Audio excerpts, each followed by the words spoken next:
Cottage. And I tell you he's the voice of the poor. He stand firm in the times of war. Oropouche, who you voting for? Moonilal a lion, he's a champion. He's a lion, he's a champion. Roaring lion, he's a champion. Experience full of education. Moonilal a lion, he's a champion. He's a lion, he's a champion. Roaring lion, he's a champion. Experience full of education. Them try bringing down your character, but as a lion you know you's a fighter. Them things only make you stronger. Oropouche when they dip in your finger. One thing I want you to remember, he's a doctor, also a lawyer. Who was there in the times of trouble? Who was there in the times of trouble? Who was there in the times of Moonilal a lion? He's a champion. Oropouche, welcome the lion, the royal lion. Sing! Moonilal a lion, he's a champion. He's a lion, he's a champion. Roaring lion, he's a champion. Experience full of education. Moonilal a lion, he's a champion. He's a lion. Hariom Tat Sat. Thank you. Thank you very much. You may have your seats. On behalf of the candidate for the Oropouche East constituency, we would like to welcome each and every one of you here to yet another of our virtual meetings that we are having in the constituency as we prepare ourselves for general elections 2020. My name is Raymond Suruj Rambachan. I am the Public Relations Officer of the Oropouche East constituency, and it's my pleasure this evening to introduce to you the person who will be chairing the proceedings. Presently, he's an attorney at law, former police officer, a resident of the community, as a matter of fact, of Ramai Trace, where we are presently attending this meeting. He's also a community activist, involved in a lot of charitable organizations, charitable work, and he would have held many offices in this land serving the people. Ladies and gentlemen, it's my pleasure and privilege to introduce to you the chairperson for this evening, Mr. Gobind Hariprasad.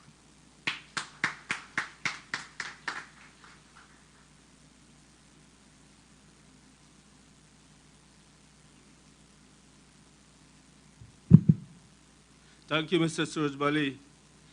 A pleasant good night, ladies and gentlemen. And on behalf of the candidate for Oropouche East, I again say welcome to each and every one of you.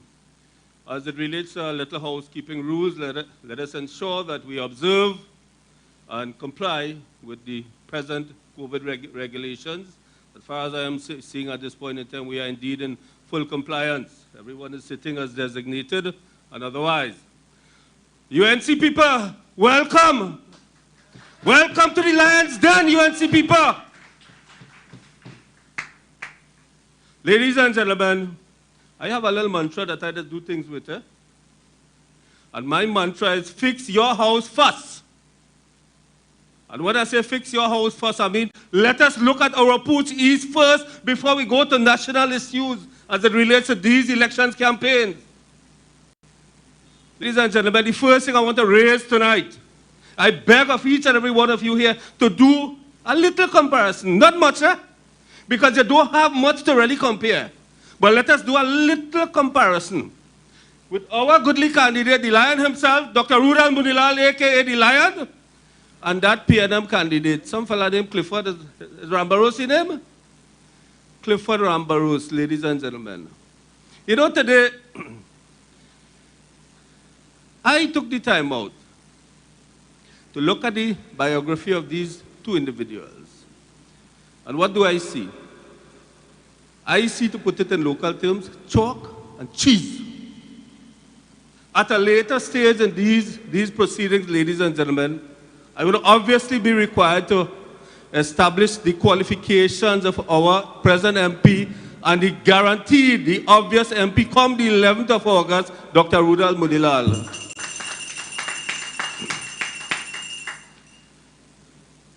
But ladies and gentlemen, having looked at the gentleman's biography, I'm a professional.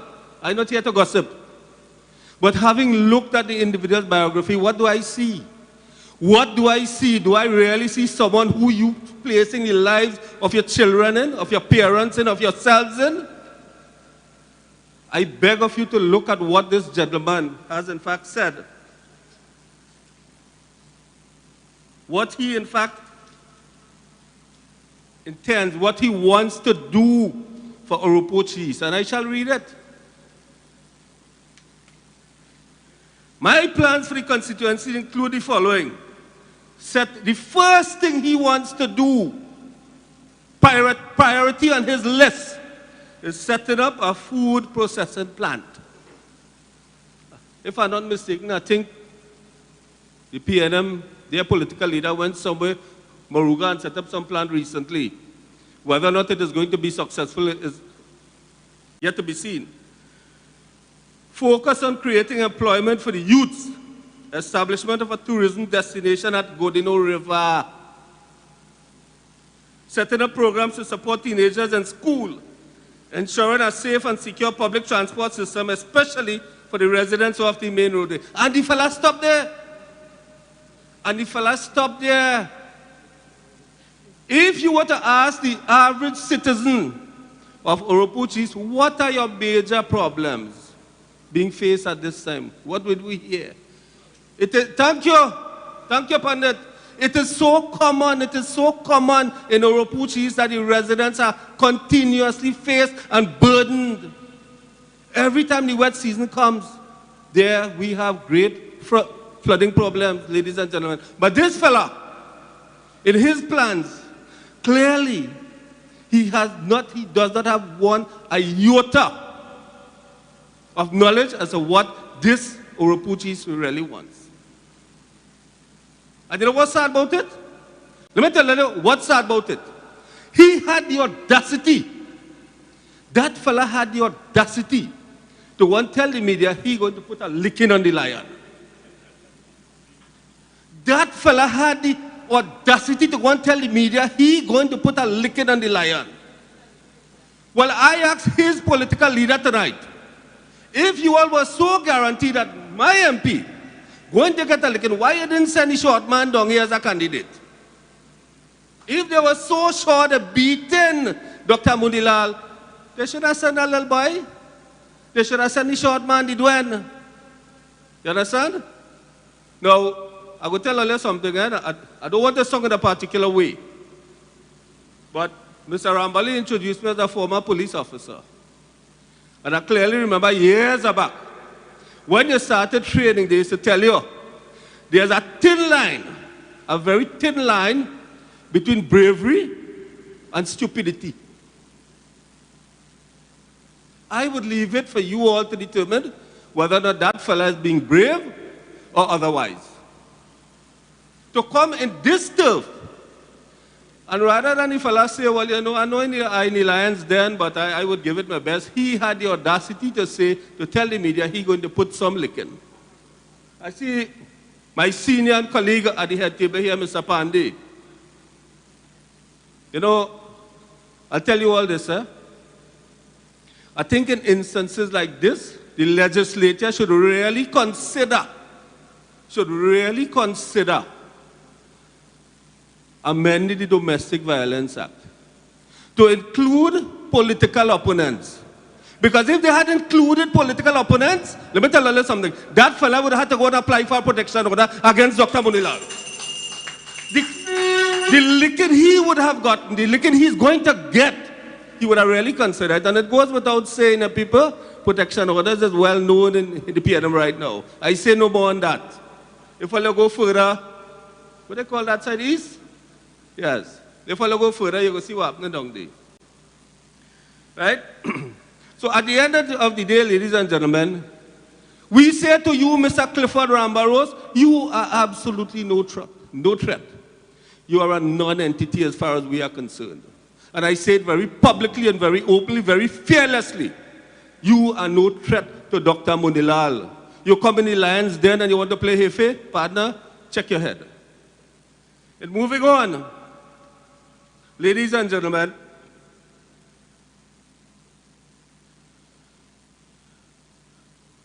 you know, in considering what my approach would be in sharing this program tonight, recognizing that we have renowned speakers, renowned politicians. We have a very renowned senior attorney at law here. I took the decision that my approach is going to be as simple as it's practicable in chairing this program tonight. And the approach that I have in fact adopted is to look back at what PNM said in 2015. They were in fact going to do for this country. The proposal they put forward for the citizenry of this country in 2015, which for some strange reason led them into, I don't even want to use the term governance loosely because it cannot be governance alone. There has to be an adjective in front of governance. And in looking back, I took the time to look at the manifesto, certain things in the manifesto. Because, ladies and gentlemen, if I go to deal with everything, let me tell you something. We will be here till tomorrow night, and we have a motorcade in the morning. So let me just point out a couple things.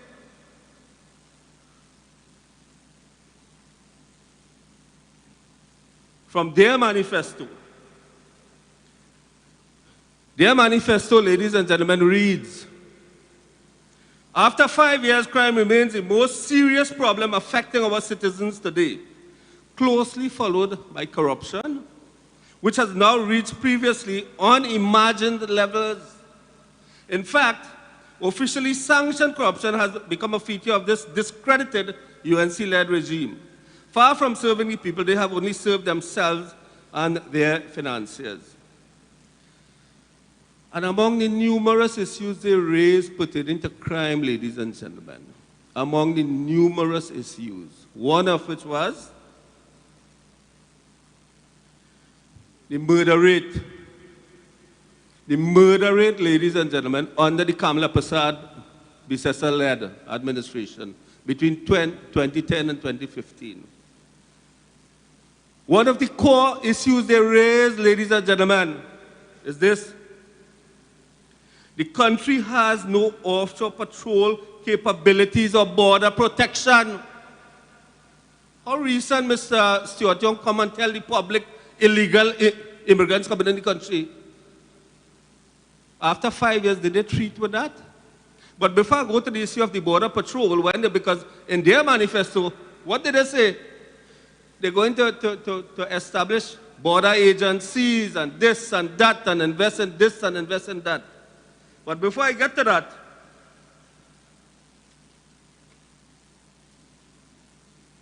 I just want to highlight to you all, 2010, the murder rate in Trinidad and Tobago was 485. And continuing,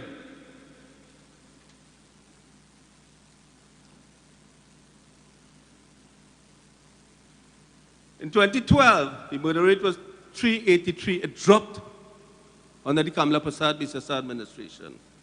As fate would have it, in 2013, it went back up a little to 408. In 2014, it stayed at 403. And in 2015, I want you all to register this figure, please. In 2015, the murder rate was 410. In 2016, it increased to 463 under the PNM-led administration. In 2017, there was a further increase, ladies and gentlemen, to 494.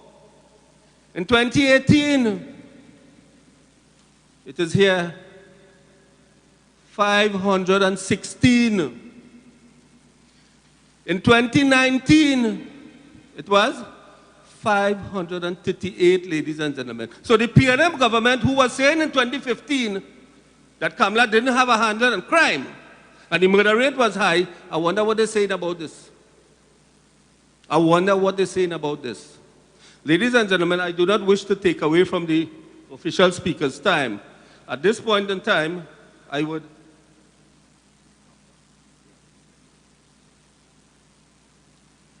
take time out to introduce to you one of these renowned gentlemen. Just bear with me, please. There's a lot I have here, believe me. Yes. I would take time out to introduce one of our speakers. He is, in fact, one of our very renowned politicians, well known. He has, in fact, served the constituencies of Princestown and Naparima by extension. He has also served as a junior minister in the Ministry of National Security, when in my then capacity as Director Legal Services at the TTPS, both him and I interacted a lot. I must say, Doc, it was indeed a pleasure back then. I learned a lot from you. He continues to act as a father and as a guide to junior attorneys within the law profession, ladies and gentlemen. Ladies and gentlemen, I now introduce to you no other person than the renowned Mr. Subhash Pandey.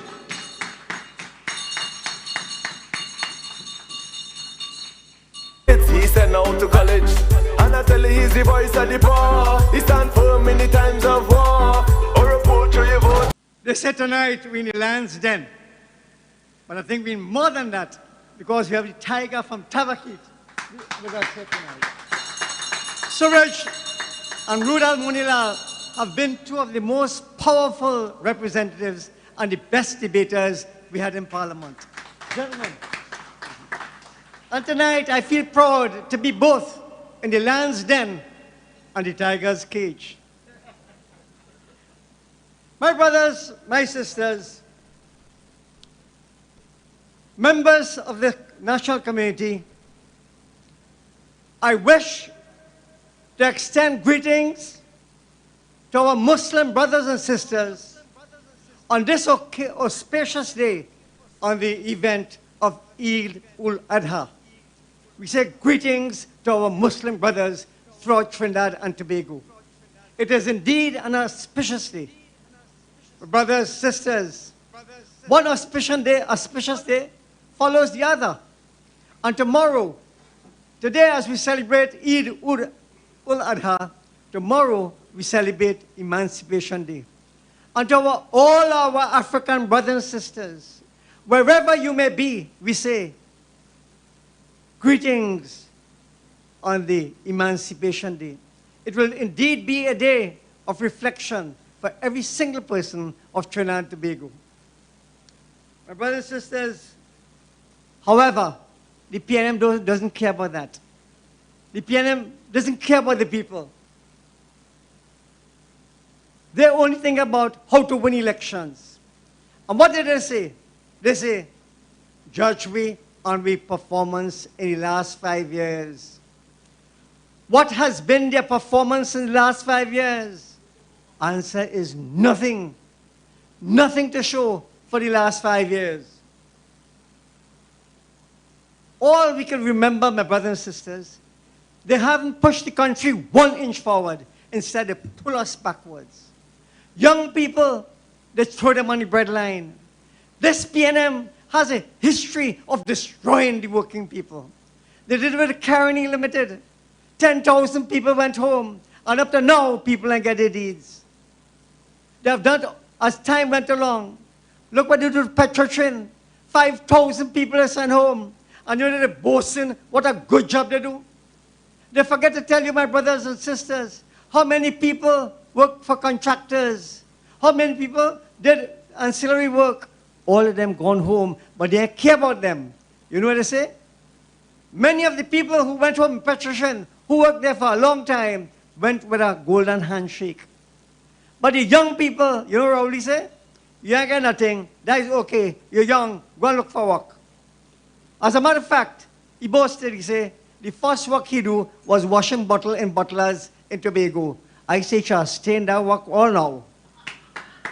Because the Prime Minister, he has been an abject failure. My brothers, my sisters, we asked, he says, go and look for work. All you're young, go and look for work. The question is, and I ask all my young brothers and sisters, we know you have studied, we know you have sacrificed.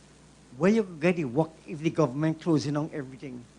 Where you get the work when all the industries are going down because of PNM policy? PNM telling you, go and look for work, but there's no work to get. And this is where we say, the United National Congress under Kamala Prasad Bisesa has indicated we're going to bring 50,000 jobs. That is not only for UNC people, but those jobs are for everybody in Trinidad and Tobago. Because UNC, like the PNM, do not discriminate against anybody. So my brothers, I hear what they do. They have no ideas. They don't know what to do. But whenever you put forward an idea, whenever Kamala and the UNC put forward an idea, you know the next thing they want to, they want to mash it up. Then those armchair pollsters and those armchair fellas like Raghunath and them, where you getting money from to create 50,000 jobs? They say you go to UTT and the other money. They say don't touch that, don't touch that. You know what? They put in obstacles in the way of the UNC government, the next UNC government. My brothers and sisters, while they're dipping their hands in the Heritage and Stabilization Fund and thieving the money and using it for political campaign, UNC say, we're going into it. And I ask you here tonight to tell UNC, yes, take the money, invest it on behalf of the people so you can create jobs for our young people. My brothers and my sisters, the PNM has stagnated this economy. They have brutalized the economy. Not only, they said judge them only 5 years. Not only they have sent home thousands and thousands of people home, they have made the middle class a working class. That is, all the little businesses have to close down because of PNM policy. They have made the business class a working class, and they make the working class a pauper class. That is what PNM has done for the last 5 years. So when they ask you to come and vote for us, and they ask you what they do, like Harry says, tell the fella, this is what you do, boy. We can't support all you. Brothers, when they Legoan people, the PNM so heartless, the PNM so callous, you know what they do? They run you out of work. They run you out of employment. And you know what they come and do? They raise gas prices. They raise gas prices 3 times. That's the only government that raised gas prices 3 times in the term. And you know, this short when will smoke. I raised gases 3 times and then even revolt. You know what he's telling you? All these fools. All the people in Trinidad and Tobago, we are fools. And they could do where we want. Brothers and sisters, 2020, we must show them we ain't no fool. We will make a fool of them. Brothers and sisters, they raise the gas and they laugh at you. Now they're coming and telling you, Kamala and the UNC had removed VAT on food. Although she was creating employment, she tried to make your life so happy or so much better that she give you money in your hand. And at the same time, she reduced the price of food so at least you can have food on your belly, in your belly. What does government do? They take away your money. They throw you out of work. And then they raise the VAT on all the food, pauperizing you. And that is what they're coming here for. That is why, my brothers and sisters, when they're campaigning, it's only movelang and old talk, lies all the time. That is all they could give you. And they hope that by lying so much and pelting so much mud on the UNC that some go stick and you go feel shame of we, and you will say, me voting, you know. If you do that, I'm warning you here tonight. If you allow PNM to go back in power, I'm warning you, you're eating grass. You eat grass for the next 5 years. And so Venezuelans running to come here because they're catching hell in rowdy friend country, Maduro country. We go be in a worse position.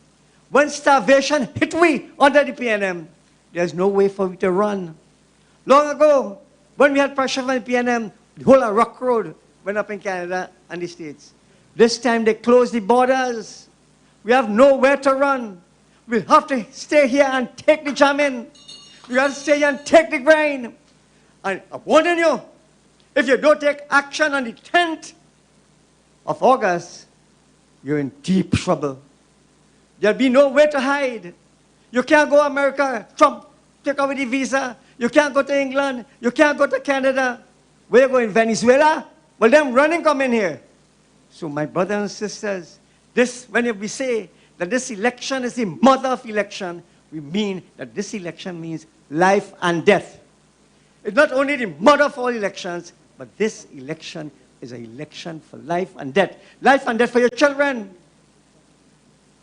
Look here what they do. This wicked PNM government, you know what they do?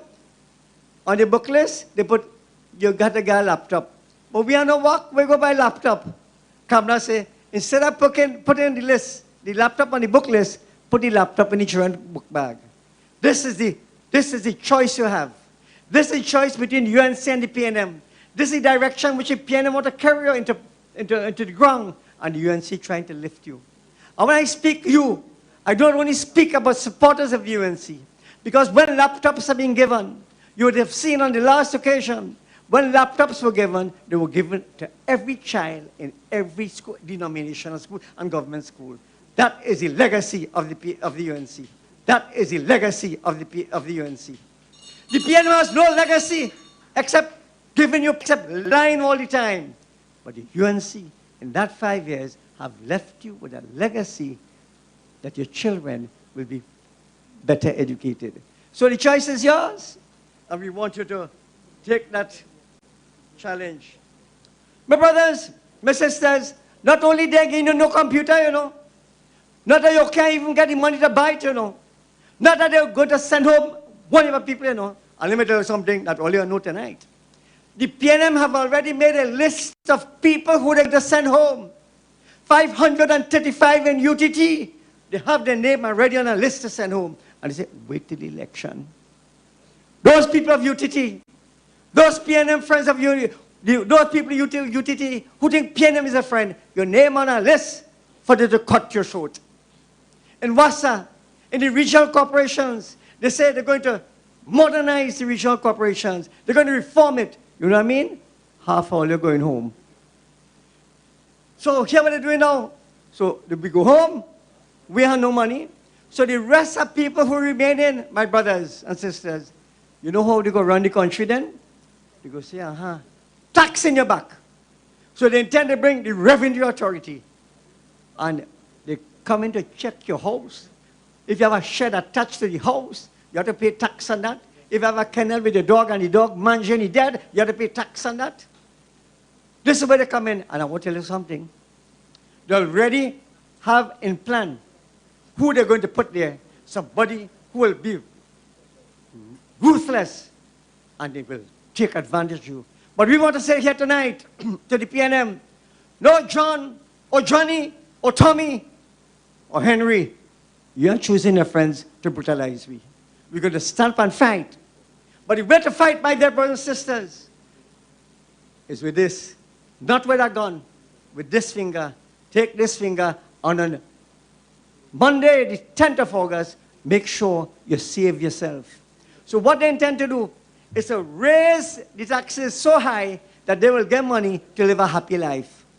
That's all they're doing, you know. So PNM could live a happy life while you, the people, will be suffering. This is the choices we have for this election. And when we say so tonight, we do not mean only the UNC people who will be suffering. Everybody in Trinidad going to get the same shot. My brothers and sisters, if they get in government, it's tax, tax, tax, tax down the line. Prices will go up, up, up. Starvation will go up, up, up, my brothers and sisters. So therefore, that is the issue we have at hand. My brothers and sisters, look what they're doing now. The money that the UNC set up, called the Heritage and Stabilization Fund, they're so greedy, they're chucking their two hands in it and they're taking it out. You know what their plan was? To finish everything. So when the UNC comes into power, they have nothing. And they will get difficulty, they experience difficulty in running the government. My brothers and sisters, they call people thief.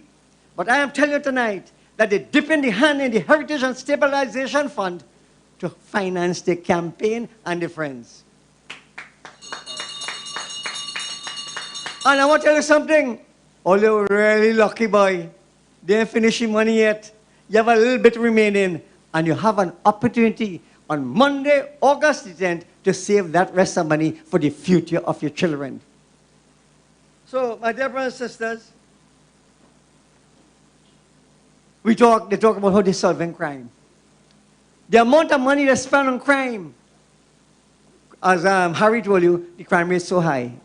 But what pains me, my brothers and sisters, they passed draconian laws for our black little brothers in Laventille and John and Mbakade and Current Hill. If you have a little thing, they're locking you up. But in this government, Rudy, your lion of Oropouche, had produced some documents in the parliament where it showed a minister's children with Harry, with a submachine gun playing with it. Brothers and sisters, they call it a prohibited weapon.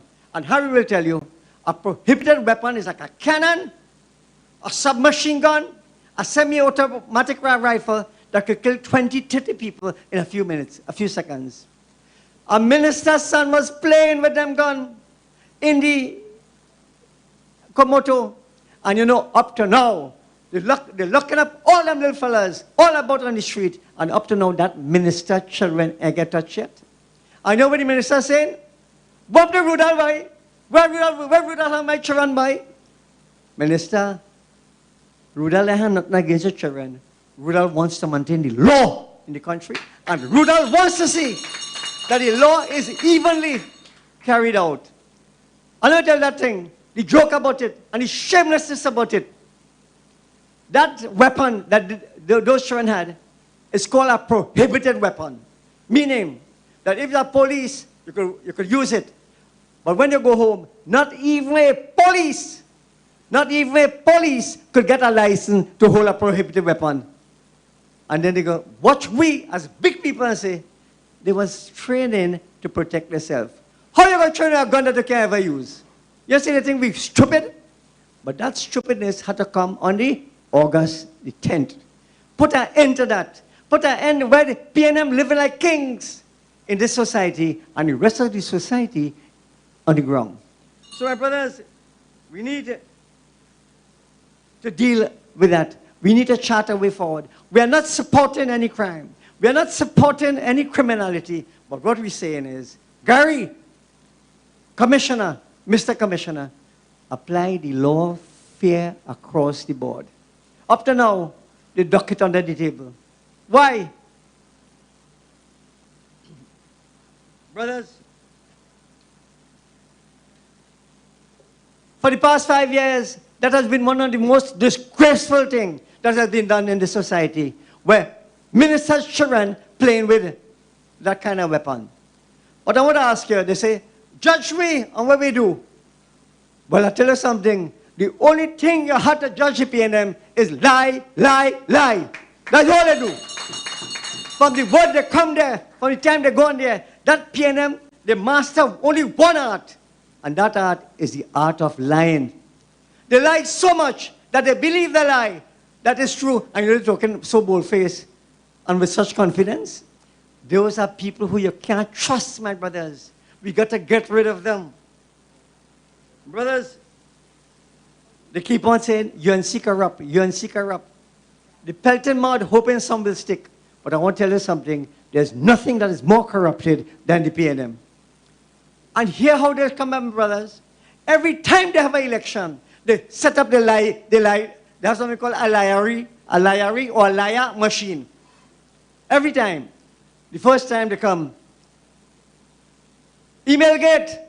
And instead of saying what they will do, instead of saying what they have done, they try to frighten you and put you in a state of fear with email gate.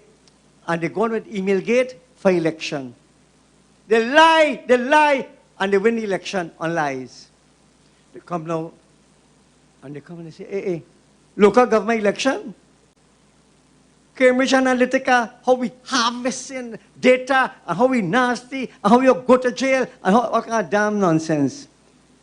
All that was to make me back in a corner, to make me cower, feel shame. I say, my brothers and sisters, all those lies have now been exposed, and you must stand up with the chest board and say, we're going for this fight. You have a lion and you have a tiger at the back of me.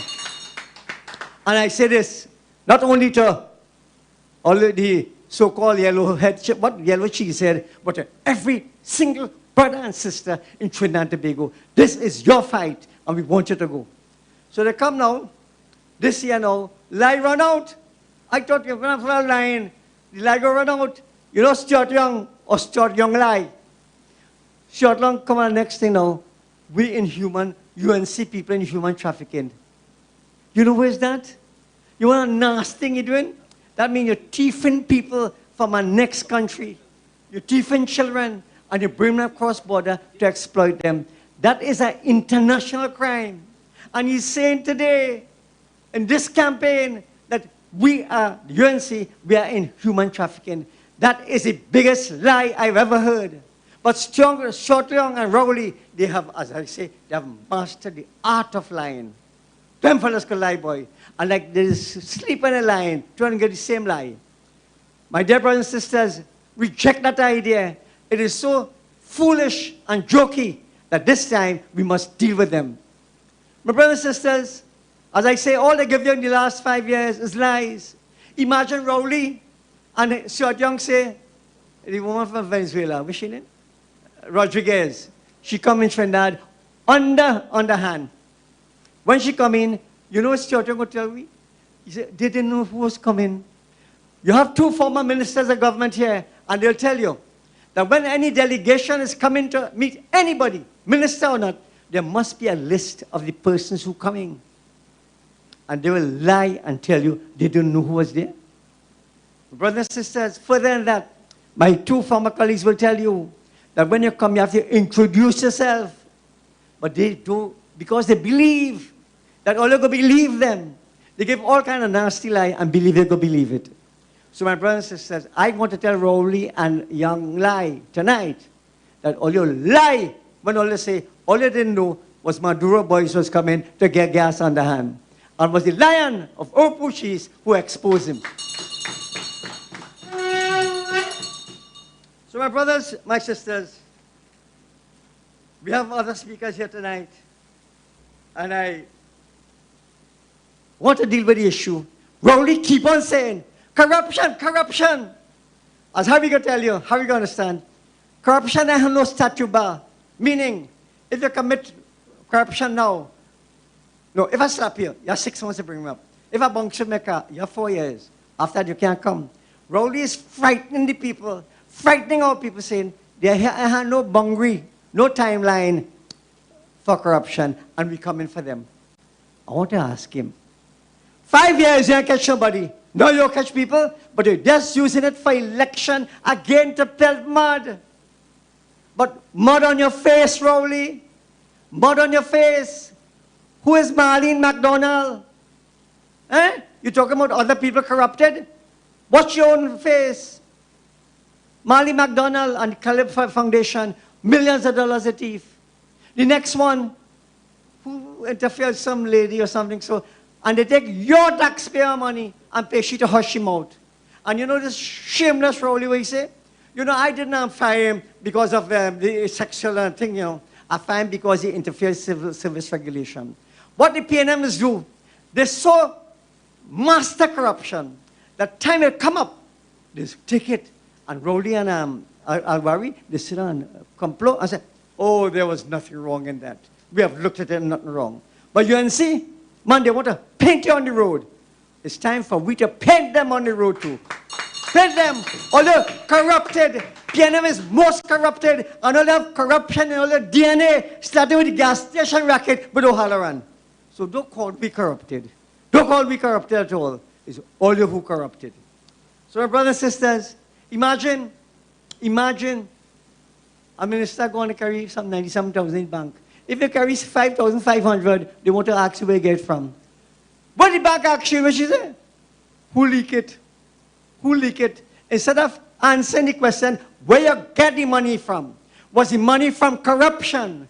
Answer the public. Instead of doing that, who in the bank who breached confidentiality?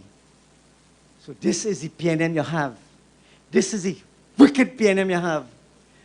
Lying They are congenital liars. These PNM people, and have a way to cover up and put their hand across the mouth as though they just eat ice cream. And they're trying to deal with our people. My brothers and sisters, we say tonight that now that we have told you that you have a duty, and when I say brothers and sisters, I speak to every single brother and sister in Trinidad and Tobago. You have a duty to save yourself from brutality.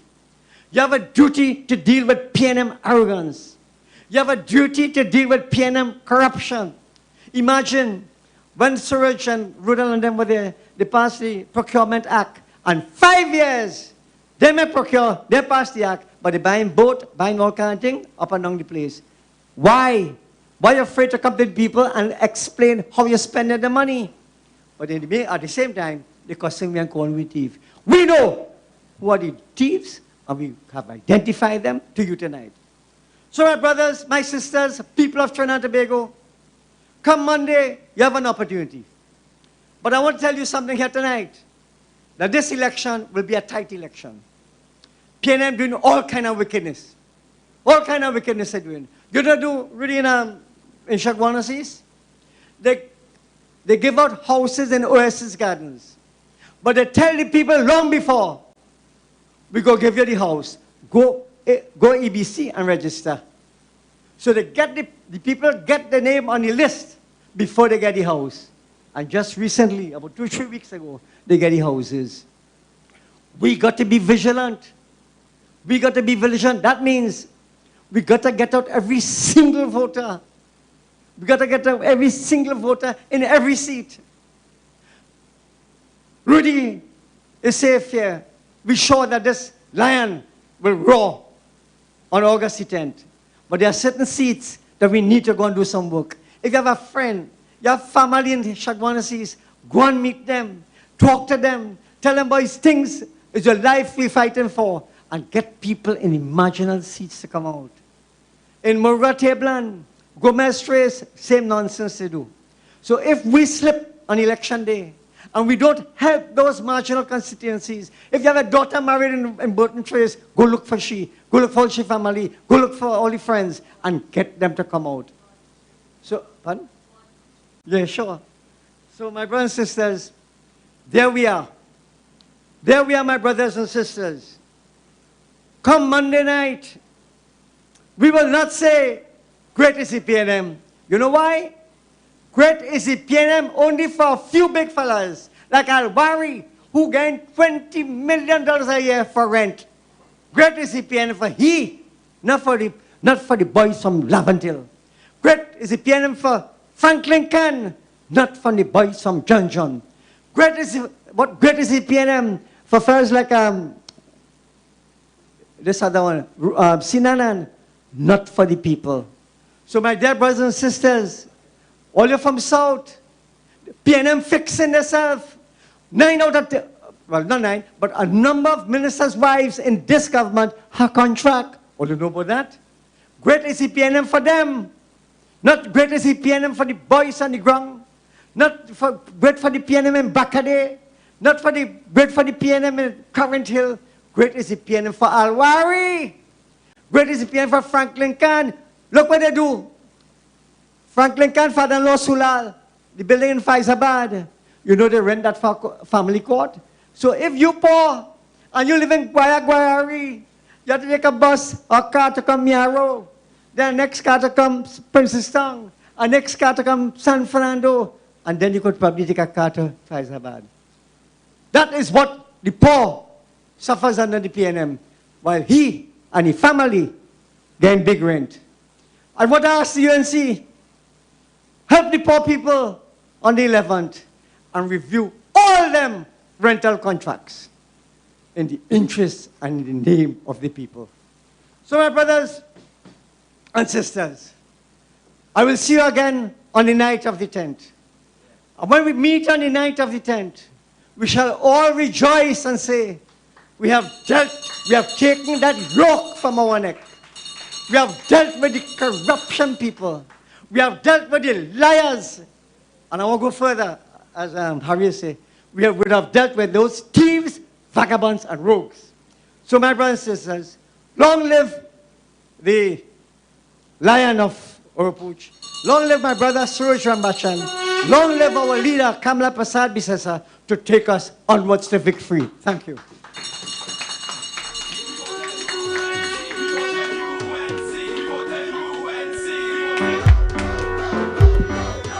Oropouche, welcome Thank the you, lion, Mr. Subhash Pandey, the royal lion. politician and attorney at law. Ladies and gentlemen, at this point, it is my intention to bring on a particular individual. He's well known, he's very, very well known, lady, an icon in politics. This gentleman is described as one of Trinidad and Tobago's renowned politicians, an academic, a cultural activist. He has held the position of deputy political leader of the UNC, and he has also been a member of parliament for Tabakid, ladies and gentlemen. Among other offices held, he held the office of the mayor of Chaguanas, ambassador to Brazil, minister of works and transport, minister of foreign affairs, and he also served in the Ministry of Industry, Enterprise and Tourism. He also served as a lecturer at UWI, ladies and gentlemen. It is my pleasure, ladies and gentlemen, to introduce to you none other than the Honorable Dr. Suruj Rambachan. Sing! Moonilal lion, he's a champion, he's a lion, he's a champion. Royal Thank you very much, Mr. He's a Chairman, for your champion. very, very kind words of introduction. Good evening, everyone. And I want to thank my esteemed colleague, Dr. Roodal Moonilal, for extending this invitation for me to be part of his virtual meeting here tonight. Members of the head table, including Mr. Barry Padarath, Mr. Subhash Pandey. A Pandey is a Pandey. Full of enthusiasm, strength, courage, determination, and well-presented arguments here this evening. Ladies and gentlemen, I have been a colleague of Dr. Roodal Moonilal for quite a long time, but the 10 years that I spent with him in Parliament were years that I learned quite a lot from him, not only in terms of the management of parliamentary affairs, but also in terms of his capacity for political, building a political institution in terms of the United National Congress, and for the team he created, especially when we were in government, when he was the chief man in the parliament and kept us as a team working very hard only to serve the people and to produce the goods and services that they required. Rudy has been given the name tonight, the Lion of Oropouche. I want to tell Rudy something. You're more than a lion, Rudy. When you roar in Parliament, the PNM, they get very ruffled in their seats. And they're always looking for someone to respond to Rudy. Rudy is always under their skin.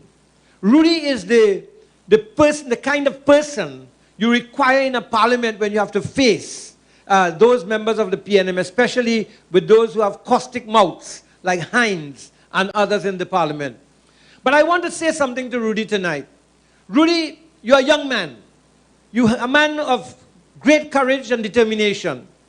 You're a person who has a vision for yourself, for this community, but I know, because I've exchanged this many times with you, you have a vision for Trinidad and Tobago and the wider Caribbean.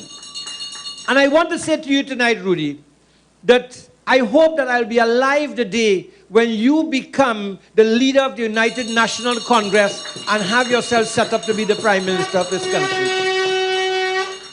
You deserve a position of leadership. That does not mean that I'm taking anything away from Kamla Prasad Bisesa. Kamla Prasad Bisesa and Basdev Pandey were two of the best prime ministers that ever served this country, because they both had in their hearts compassion for this country. They had love for this country.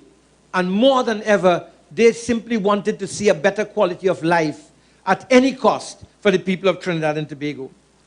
Ladies and gentlemen, there are about 3 issues that I want to address tonight. And you will see that there is a lot of brouhaha taking place on the PNM political platforms. You will see that they are into scandals, they are into character assassination, they are into making threats, and so on. But nowhere are they presenting what they plan to do to take this country from point A to point B. From the doldrums into which this country has been cast, from the stagnation into which this country has descended from 2015 to now, to take it back to prosperity. Nothing has come forward from them. Nothing. Only Kamla Prasad Bisesa has been presenting on every platform an economic diversification and transformation plan that is intended to return prosperity to the people of Trinidad and Tobago, and especially to the poor people of Trinidad and Tobago. And therefore, I want to focus the attention of this country tonight, through Dr. Moonilal's invitation, as to what I consider to be the issues on which this election will be fought. And I have put here at the top of my list, will I have a job? Will I have a job after August 10th? I know that the UNC has shown and demonstrated through their economic transformation plan that they have the ability, they have the wherewithal, and they have the implementation skills in order to create 50,000 jobs. I know that the UNC is not going to sit back and let people lose their jobs. Almost 103,000 persons have lost their jobs under the PNM, and the UNC is going to protect jobs. So if you want to have a job after August 10th, then look towards the UNC and don't look towards the PNM who have been destroying jobs. That's the one issue.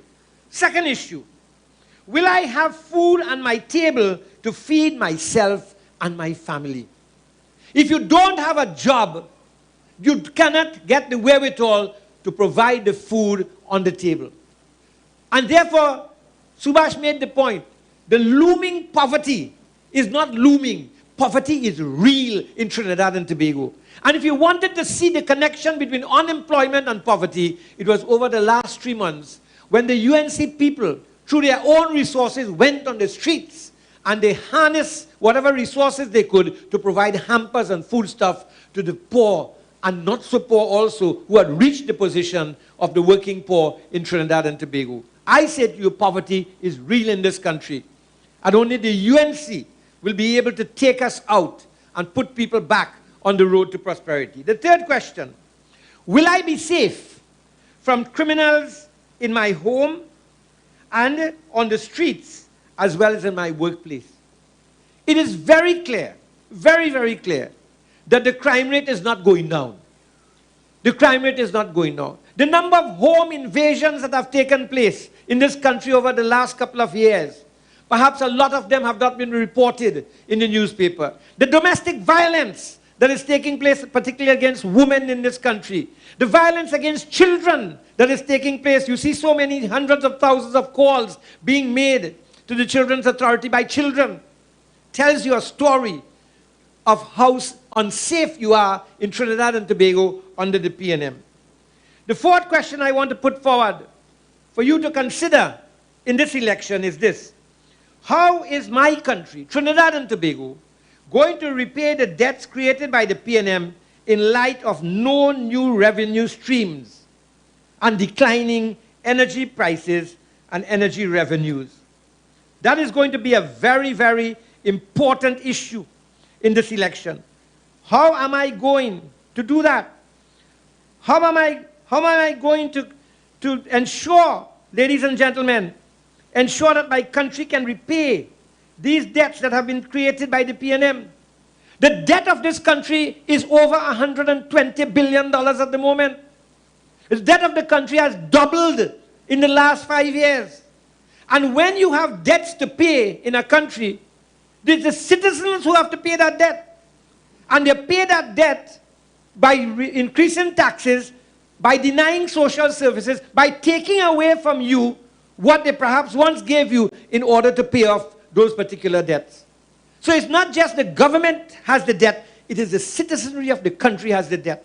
And we have sat down in this country for the last 5 years and seen the PNM borrow money helter-skelter, but we cannot see projects in this country that represents the level of borrowing that they took. But when you look back at the UNC, you can see the Couva Children's Hospital. You could have seen the start of the Rima Hospital. You could have seen the start of the Point Fortin Hospital. You could have seen all the health centers in this country refurbished when we gave a new meaning to what URP and CPEP meant. You could have seen 106 schools built by Tim Gopi Singh and the People's Partnership. But what do you have to see? What do you have to see under the PNM for the level of borrowing that they have borrowed? We have not got an explanation yet in this country as to who paid in order to have the ocean flower come to Trinidad. That has just disappeared from the horizon. We have not seen that. Brothers and sisters, the next question I want to ask is this. Will education continue to be free at UE, at COSTAT, and at other public institutions? Or would I have to see a list of textbooks being sent to your child through you at home, and one of the things the child has to buy is a laptop computer? When under the UNC, laptop computers were given to children when they entered Form 1. And when you gave a laptop to a child entering Form 1, you are not just empowering the child, you're empowering a family. I know, where children took that laptop home and taught their fathers and mothers how to use the computer. I saw something in my constituency, Rudy, the first time we gave out computers. I went to Sandhill Road, and there was a little, virtually a shack behind another house. And I saw electricity line run from the house to the shack. And when I went into the shack, there was a Form 1 child with his computer. The neighbor was giving him electricity, and around him were his 3 brothers and sisters, and he was showing them how to use the computer. Didn't even have electricity, but the neighbor was helping. That is the power of what the UNC was doing. But now, they send you a booklet and say you have to buy it. So what has happened? The rich child can buy a computer, maybe 3, 4, but the poor child cannot buy a computer. How are we therefore distributing wealth on an equal basis in this country when we do that? Shouldn't all children have the equal right and opportunity to education? What does a child do when the child on that booklet sees that you have to buy paper to photocopy? That you have to buy personal hygiene products? That you have to buy bleach in order for the school to use? Where is the humanity in the PNM? Where are the priorities? If you have to compete in the global economy, if you have to compete globally, because we are no longer a village economy, we are a global economy. If you have to compete globally, you have to compete on an equal footing. You have to empower your people into the technological future. And if you are not doing that, you are going to create a society in which you are going to have a small number of have-nots, a large number of have-nots, and a small number of haves. And the small number of haves are going to be the 1%ers, and the 99% are going to remain poor in this country. That is PNM policy. The UNC said equal opportunity for each and every person in this country. Next question. Would a national health insurance scheme be introduced, or will I have to continue to pay this health surcharge that I pay, but I cannot get proper health service in the system? That I go to the hospital and the doctor deals with me, and then the doctor gives me a prescription and say you got to go down by the pharmacy to get it.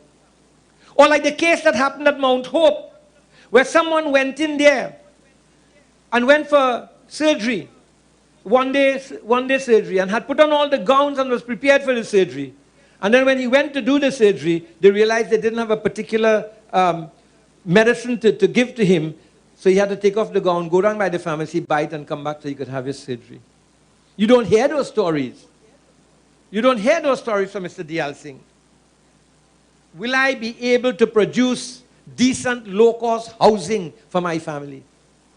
It is no good to say that you have 175,000 people on a waiting list for houses.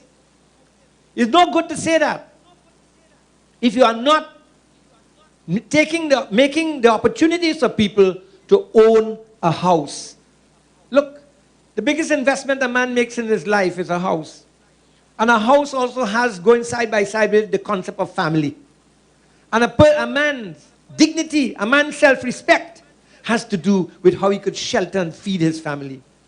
And in this country, where there is unemployment and a lack of the opportunity for people to have a decent, affordable housing, then that is PNM failure. That is PNM violence against the people of Trinidad and Tobago.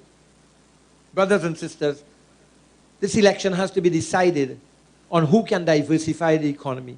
5 years they have had to diversify the economy, but they are still depending on oil and gas. And oil and gas. Still depending. But look at the economic transformation plan of the UNC, and you will see the several projects. I have often used the statement in Parliament. Trinidad and Tobago has to answer a question. What it is that the world needs that Trinidad and Tobago can produce. That's what we have to do. And the world needs a lot of things, believe you me, that Trinidad and Tobago can indeed produce. Can indeed produce. I give you a little example. We are still importing and spending foreign exchange, little bottles of jam to put on breakfast table in the morning in hotels, 2,500 rooms. Let's say 2,000 rooms. Every day. Multiply that, let's say, by 80%. So you have 1,600 or 1,500 by 300 days. It's 450,000 bottles. And you have all the fruits in this country to set up a small processing industry to produce jams and sell it to the hotels. That's also saving foreign exchange. But they don't have the ability to think like the people in the UNC. The people in the UNC are thinkers. And when you are a thinker, you become a producer. Nothing in this world happens unless you first have the idea. If you have the idea and you keep the idea and you give life to the idea becomes reality. But they are bereft of ideas because they are an unintelligent, incompetent bunch of people in the PNM. My dear friends, so diversification. And in the last 5 years, the PNM has done nothing to create a prosperous, sustainable economy. A government that cannot earn what it needs to spend will put the country in perpetual debt. That is what the PNM has done to us. Not only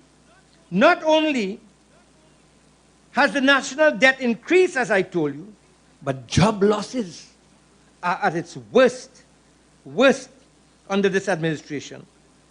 The PNM has neglected food production, relying on imported food at a cost of $6 billion per year. The country cannot afford this, given the foreign exchange earnings. Look at what has happened to our foreign exchange reserves. We left them with 11 billion US. It's down to about just under 7 billion US now. They have whittled away 4 billion, not knowing how we are going to replace it. That puts us in a certain kind of food security jeopardy in the future. My dear friends, the country cannot afford to keep losing foreign exchange like this.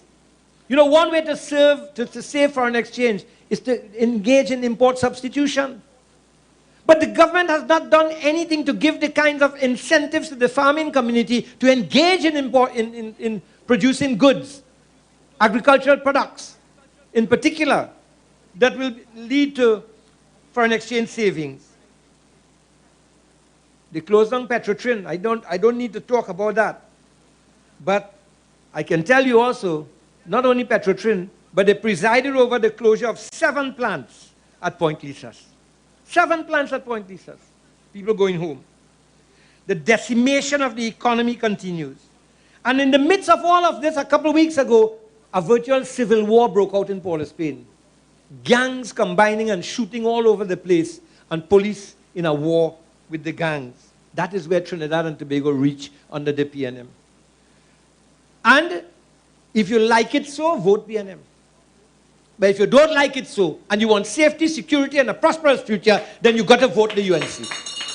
You've got to vote the UNC. Brothers and sisters, if you care for your country, if you care for yourself, if you care for your family, if you care for your neighbor, you cannot sit as a silent spectator in the midst of this crisis. We have a responsibility not just for today. We have a responsibility for the future. And this election is not only for the year 2020. This election is for the next generation of our future citizens. Election handouts and promises from the PNM is not what you should accept. They will promise you the moon and the stars when they come to office. They promised us the moon and the stars when they came to office in 2015. What have they delivered that has made you the citizen more prosperous, and more than that, more hopeful. More hopeful. What may I ask?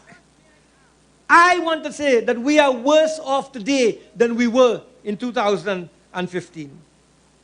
Brothers and sisters, one of the greatest things I've seen in this country, in this election, is what the UNC is doing to ushering a new generation of leaders into the country.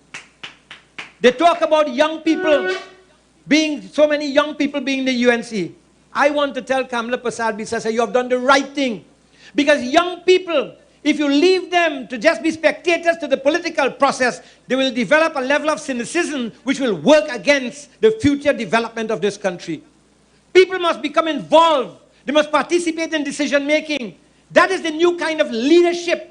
But Rowley cannot provide that leadership. Kamala Persad-Bissessar can provide it because she has an all-encompassing kind of vision in terms of leadership and decision making. You know, I used to often criticize her and tell her, you take too long to make decisions. And she used to tell me, I have to hear what everyone says before I decide because I want everyone involved. And that is what Trinidad and Tobago needs. We are in all this because together we have to make decisions that will deal with the economic future and the safety of this country. Brothers and sisters, I want to say tonight, and this is my second point, that the UNC is the most diversified political party in Trinidad and Tobago. You know, Rudy, very subtly, on the platforms of the PNM, there are arguments being put forward to suggest that the UNC is an ethnic-based party, an East Indian party, and not a reflection of the national community. I want to categorically say that that is a baseless, foolish argument, and one that is used openly to deny the fact that the UNC is a national political organization. We are a national political organization. Don't let anybody take that away from you. In every election that has been fought in this country, whether it's the ULF or the UNC or the People's Partnership, the UNC attracts a more diverse set of candidates than the PNM. The UNC works hard, even at times causing the ire and anger of its supporters, works hard to ensure diversity in its set of candidates.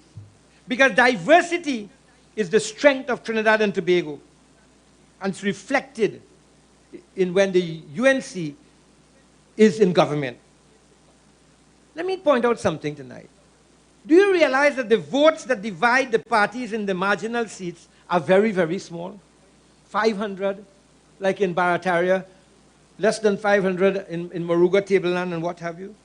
These marginal seats are also the most diverse in terms of their ethnicities. So that if it is that you're saying that the United National Congress is not attracting people from all ethnicities, then how come the United National Congress wins some of those seats, like Dukaran won Tanapuna, right? Like Carolyn won San Fernando West. How it is we are winning those marginal seats if we are not attracting crossover votes?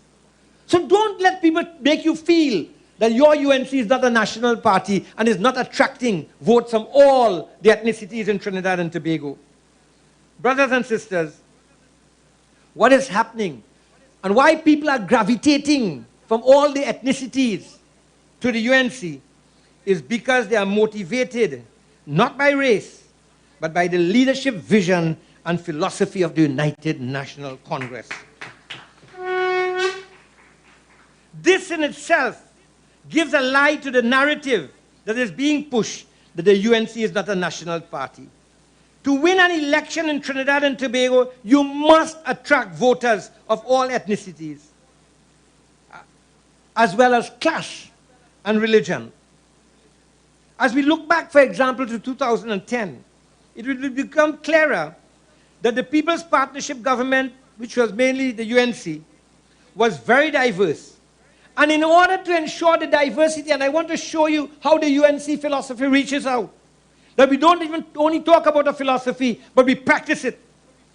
The Prime Minister then, Kamla Prasad Bisesa, appointed several persons of African descent to act as Prime Minister, including Jack Warner, Errol MacLeod, Vanilla Topin-Allen, Marlene Coudray, and in other positions you had Roger Samuel, Rupert Griffith, God bless his soul, Anil Roberts, Gary Griffith, Gerald Hadid, Winston Gypsy Peters, Therese Cornelis Batiste, Lincoln Douglas, Dikoto, Nicole Dyer, amongst others.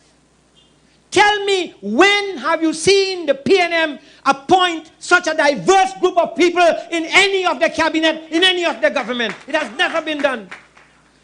So if you want a safe place and you want a party to build unity in this country, if you want a party to carry this country forward, where diversity as a strength is utilized for the fullest benefit of the community and the country, then the UNC is the party that will carry you forward. You know, I will say something tonight. We were all members of a discussion when we had to appoint a president to replace Mr. Max Richards. Mr. Max Richards. And we sat in a meeting with the then Prime Minister. And you know what was the context and content of our discussion? How do we ensure that, that in the appointment of a president of the country, there will be a perception that the leadership positions of this country reflect the diversity in the country? I am telling you that tonight. That is the extent to which sacrifices are made in the UNC to ensure that there is diversity in high offices, that people are represented in the governance of this country from every sector of the country. My dear friends, the unity which Trinidad and Tobago is so desirable of achieving and which is required for us to compete at the global level is not going to be served when phrases like the recalcitrant minority, alligators in a murky lagoon are used, and including Calcutta ship, are used, when statements like these are used and made at the height of a political campaign. It is difficult, if not at all possible, to repair the deep scars caused by such politically loaded statements that come from the lips of the people in the PNM. You never hear that from the UNC. You never hear that from the UNC. And for this elections, the UNC is demonstrating in the upcoming elections its commitment to respecting and integrating the diversity of the people in the selection of candidates. Already at the level of the leadership of the party, you have Jerlene John, David Lee, Khadija Amin as deputy political leaders. As candidates for the upcoming elections, the UNC has chosen Michelle Benjamin, Sean Sobers, David Nakid, Tahika Obika, Aloy Hunt, and Eli Zakur as candidates. Listen to the diversity of candidates. And let me just say one thing here tonight about my good friend Gypsy. For 5 years, I sat next to Gypsy in Parliament. His seat was on one side and Carolyn C. Prasad was on the other side. You can't trust a man or a woman who jumps fence for their self-interest because they are going to come back and they're going to do the wrong things. Winston Gypsy Peters, you tell me, he sang when I was the deputy political leader of the ONR, the sinking ship. Huh? You come back, you get a place in the UNC. You get a place and a ministership in the PP government. And now, because you didn't get the mayoral seat, you're going back to the PNM. Is that integrity? Can you trust people like that? Can you trust a political party that just picks up scraps and put them there as candidates because all they want to do is to contribute power? That is selfishness. That is going to lead to an abuse of power and abuse of people. And people must make Gypsy and others like him pay the price for jumping ship like that. For jumping ship like that. Brothers and sisters, we walk the talk. We walk the talk in terms of diversity in the United National Congress. And my final point tonight, Dr. Moonilal. There is a feeling among people that COVID will take the PNM across the line. I say no. I say no. In the last 48 hours, what has happened in this country shows how the PNM has mismanaged the COVID situation in this country. Don't be fooled. Don't be fooled by the daily press briefings. Look at the reality of what is happening on the ground. You know, I asked a question in Parliament. Dr. Moonilal will remember this. I asked a question because I wanted the government to say it. I asked of Mr. Stuart John, I want a list. This was a file question here. I want a list of all the naval assets in the country. And he came to the Parliament and he said, that's a national security issue. I cannot give you that. Because I wanted to show all the ships that we had brought into this country when we were in government, and that there were enough ships and enough other kind of equipment to man the borders and avoid the illegal immigrants coming to Trinidad, and like the CMO is saying now, bringing the COVID. But why were the ships not operating? We had heard stories that they left the ships there to languish, that there was no diesel. It all shows you about the mismanagement. And when he came to Parliament, you are telling me that the country must not know what are the naval assets of this country? Why are you hiding that? That was a serious question I asked. A serious, serious question. You know, Mr. Terence Dial Singh, he pressed the PNM panic button recently. I don't know if you realize that. When he admitted that the management of the pandemic is no guarantee that he was going to win his seat. And he used the example of Churchill and said that Churchill won the war but lost the elections. He said, listen to what he said, people want water, people want houses, people want jobs, people want roads, people want lights, people want community centers. You had 5 years to do it. You had 5 years to do it and you didn't do it. But now you're turning sad every day. You think our people foolish? You think this country foolish? The people of this country, the citizens of this country are very intelligent people. You don't educate people and think you're going to come back to fool them. They are very educated. They are thinking. And let me tell you something. You see these virtual meetings, they are being looked at by thousands and thousands of people. And perhaps people are in a non-emotive setting and they're getting a better opportunity to evaluate who is best going to run this country.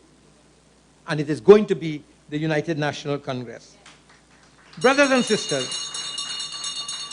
what Dial Singh was reflecting upon was his failure and the failure of the PNM to improve the quality of life of citizens after 5 years in office.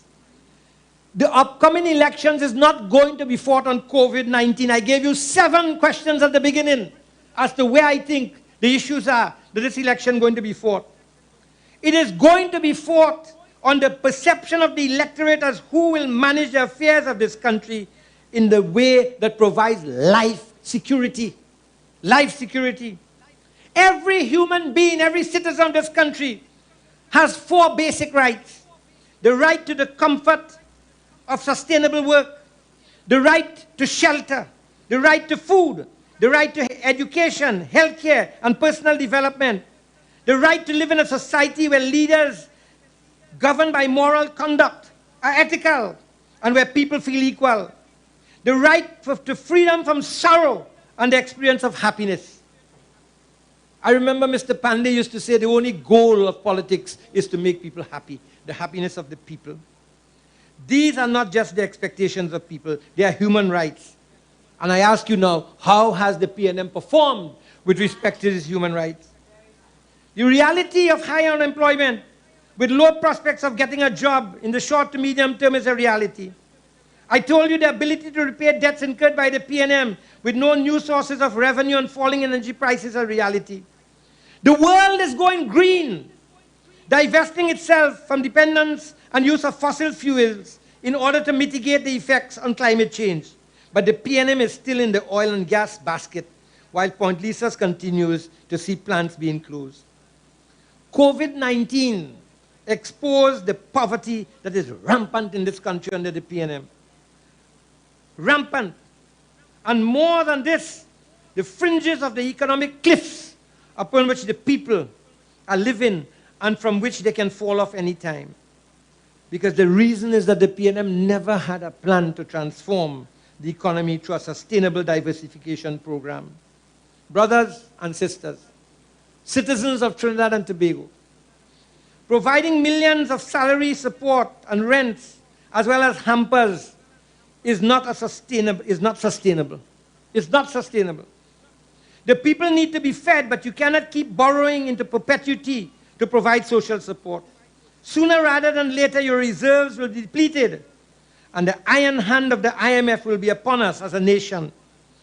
Debt created by a government, especially debt to finance recurrent expenses, is a burden on the citizenry, present and future.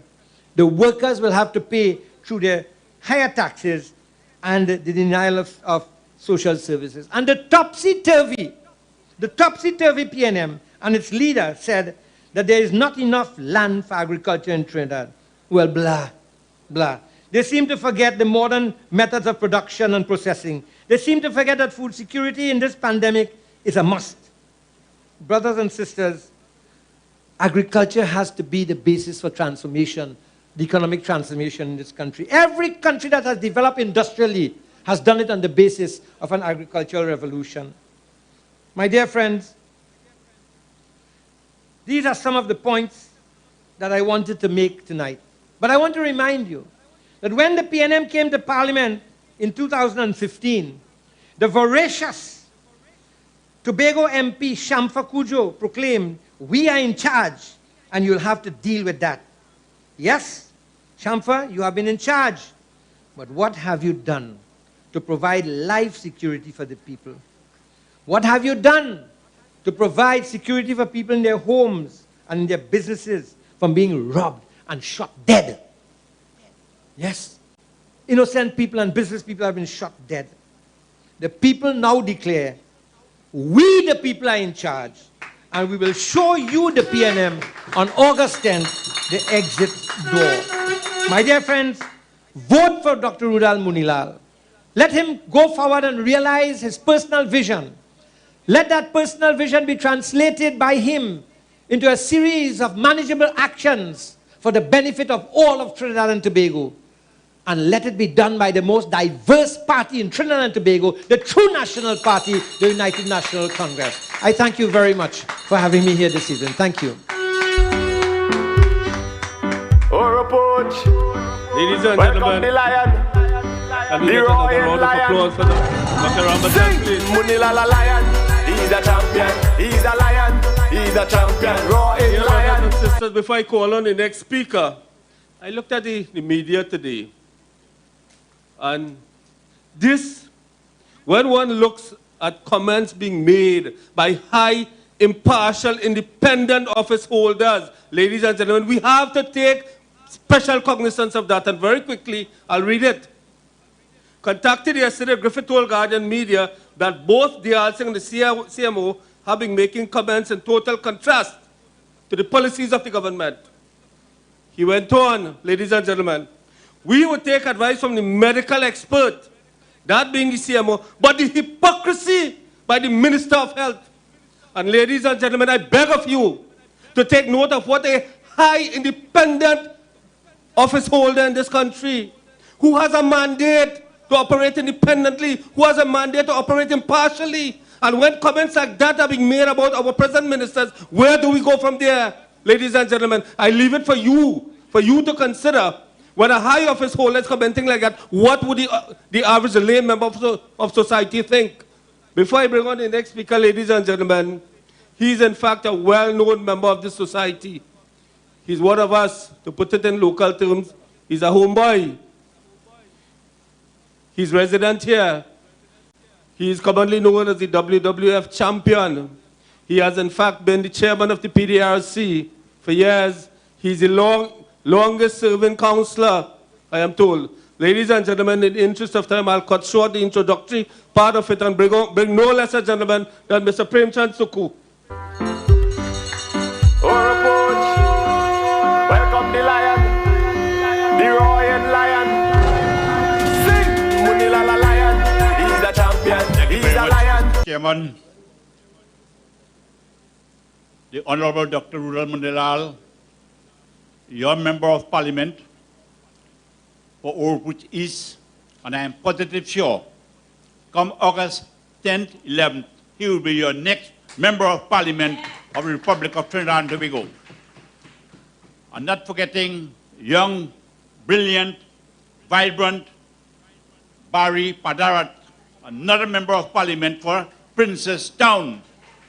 Ladies and gentlemen, briefly, having assumed that position as campaign manager for Dr. Roodal Moonilal in 2010, 2015, and in 2020. I want to tell you here, I worked with actually Mr. Subhash Pandey as an alderman at the Victoria County Council some years ago. I had the honor and privilege of working with him as an alderman. And not forgetting, ladies and gentlemen, I worked with the hardest Minister of Local Government, the Honorable Dr. Suruj Rambachan. If it's one thing he never made joke with, every month or every fortnight, we used to meet and discuss what are the plans and what are the programs for penal debate. Teleconference. And ladies and gentlemen, tonight I want to recognize some of the councillors of the Penal Debate Regional Corporation that is here tonight. I want to commend you and congratulate you for being here. Now, ladies and gentlemen, briefly I want to tell you that I've contested 7 local government elections, 7. And today I'm appealing to all activists, councillors, polling division managers to attend a meeting, a very important meeting, on Tuesday at 4:30 p.m. at the Oropouche East Constituency Office. Very, very, very important. I want to tell you here that in 3725, you have 1,603 voters, inclusive of 3710, 1,413, a total of 2,760 voters or electorates who have to vote at the Mohes Road Hindu School. And I want to tell you, advise you, very, very, very early, I was calling upon you to make this sacrifice one day in 5 years to ensure.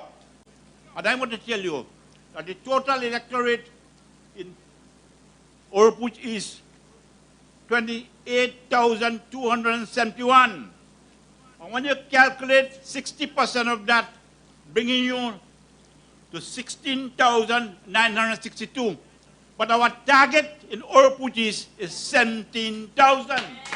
And I am positively sure, in the system that we have in place, councillor in charge, manager, polling division manager, and every single road and trace, you have a street captain, you have the necessary manpower resources. And I want to tell you, on election day, don't make joke, make that sacrifice. Make that sacrifice one day in 5 years to ensure that the United National Congress get the highest number of votes, and to ensure that Kamla Prasad Bisesa become the Prime Minister on August 11th. Prime Minister. Now, ladies and gentlemen, briefly, I want to tell you, as a result of Dr. Rambachan, Minister of Local Government, you can recall that bridge by Brooks there, for over 35 years, the residents could not traverse from one point to the next, could not have at least crossed that bridge. Whoever wanted to cross had to swim over the bridge. And you can recall that Dr. Roodal Moonilal Boulevard, from by Sundar Popo and Lal Bihari Trace to Digiti by the Mall Volcano. So, ladies and gentlemen, I stand here tonight to support Dr. Roodal Moonilal, the best, and the most hard-working member of parliament that ever passed through Oropouche East. Thank you very much, and may God bless us. Oropouche, welcome the lion, the royal lion.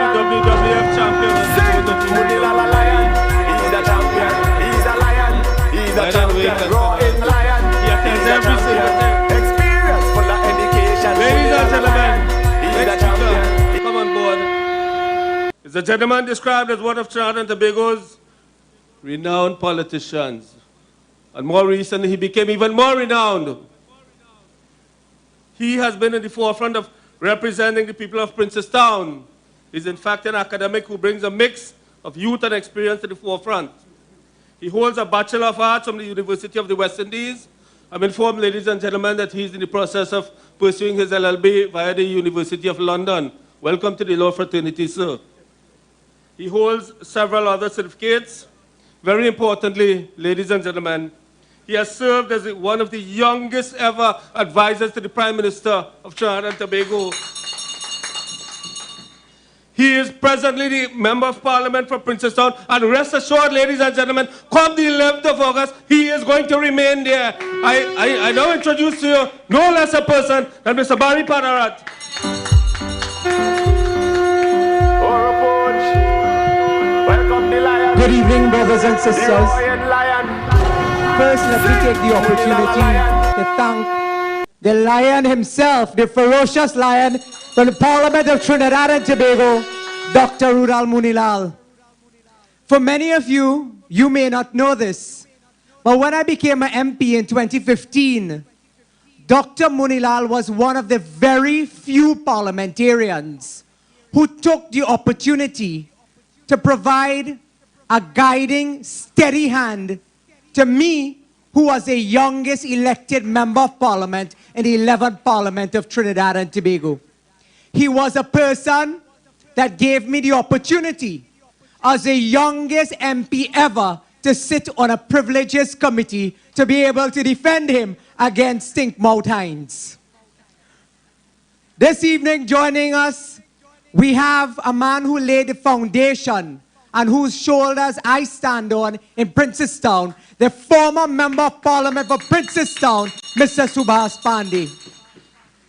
But it will be remiss of me if I do not publicly acknowledge someone who gave me the inspiration, but more so gave me the encouragement to stop being in the second line of the battle, but to come to the front. A man who told me, Barry, you have what it takes, and I'm supporting you to go forward. Dr. Suruj Rambachan, the very first person who encouraged me to get involved in active politics. Tonight, sir, I stand on your shoulders, and I remember those conversations in the hallways of the office of the Prime Minister. That today, I know that you have labored together with many others to have the young people come into the party to put them forward as the next generation of leaders for Trinidad and Tobago. Brothers and sisters, I come from a constituency that borders the most marginal constituency of them all, Maruga-Tabelland. And today I went into Maruga-Tabelland because one side of the road is Princestown, the other is Maruga-Tabelland. And all I heard in Maruga-Tabelland was, Gypsy, your ship is sinking. So it's time to pack up and go. So the people of Maruga-Tabelland are ready. They're standing at the front lines of the battle, waiting for August 10th. Brothers and sisters, this election will be determined on three major issues. It will be on jobs and the economy. It will be on education, and it will be government's handling of the crime situation. You know, today the Muslim community celebrates Eid al-Adha. And I saw Rowley Dong by the Jamaat in San Fernando. But I heard Minister Kazim Hussein was the most busiest minister this morning. So I asked a fellow who called me, I said, why Kazim was so busy? They say, boy, the fella looking to see if any supermarket open. I said, supermarket? He said, yeah, they're looking for Red Bull and Monster to keep Rowley awake this year in the Jamaat. I said, what do you mean? They say, well, they remember this year's election, he still had to stay awake. That is the level of hypocrisy. Last year when he went there, the disdain and contempt that they have for anything that is foreign and outside. When Suruj told you about the diversity that the UNC offers, today you hear Rowley talking, buffing South people about their handling of COVID. You remember when we had the floods here, the massive floods. It took Roodal, myself, and Mrs. Prasad Bisessa to smoke out Rowley from Port of Spain. When he came down in South, and I stood in the parliament and I told him, I said, you come down here with your hands swinging, not a cricks, not a panadol, not a tin of sardine, but that is the contempt and disdain that you have for South people. WPC, Camille Robinson-Regis shouted across. She said, you are a racist. And that was the front page of the papers the next day. When the PNM's back is against the wall, the only cards they have is corruption and race. So they didn't know they had two drunkards sitting down in the Senate, but they want to talk about who drunk in the UNC. They didn't know they had Calcutta ship. They didn't know they had a man talking about who going to India and how much bandwagon she carried to India. But they have only mouth. And some of our own supporters, I often say, they have mouth for the wrong set of people. Because when Rowley came down here during the floods, after we smoked him out, not a cricks, not a tin of sardine, not a panadol that he had to bring. Why? Because you are UNC people. So I say to you this evening, you must find the fire in your belly. You know, when Jerlene John became the deputy political leader of our party, she told me, she said, Mr. Padarath, I like you, you know. I said, why, girl? She said, because when they shout at you, you shout louder. She said, when they jump up, you and all jump up. And she said, when they get on bad, you get on badder.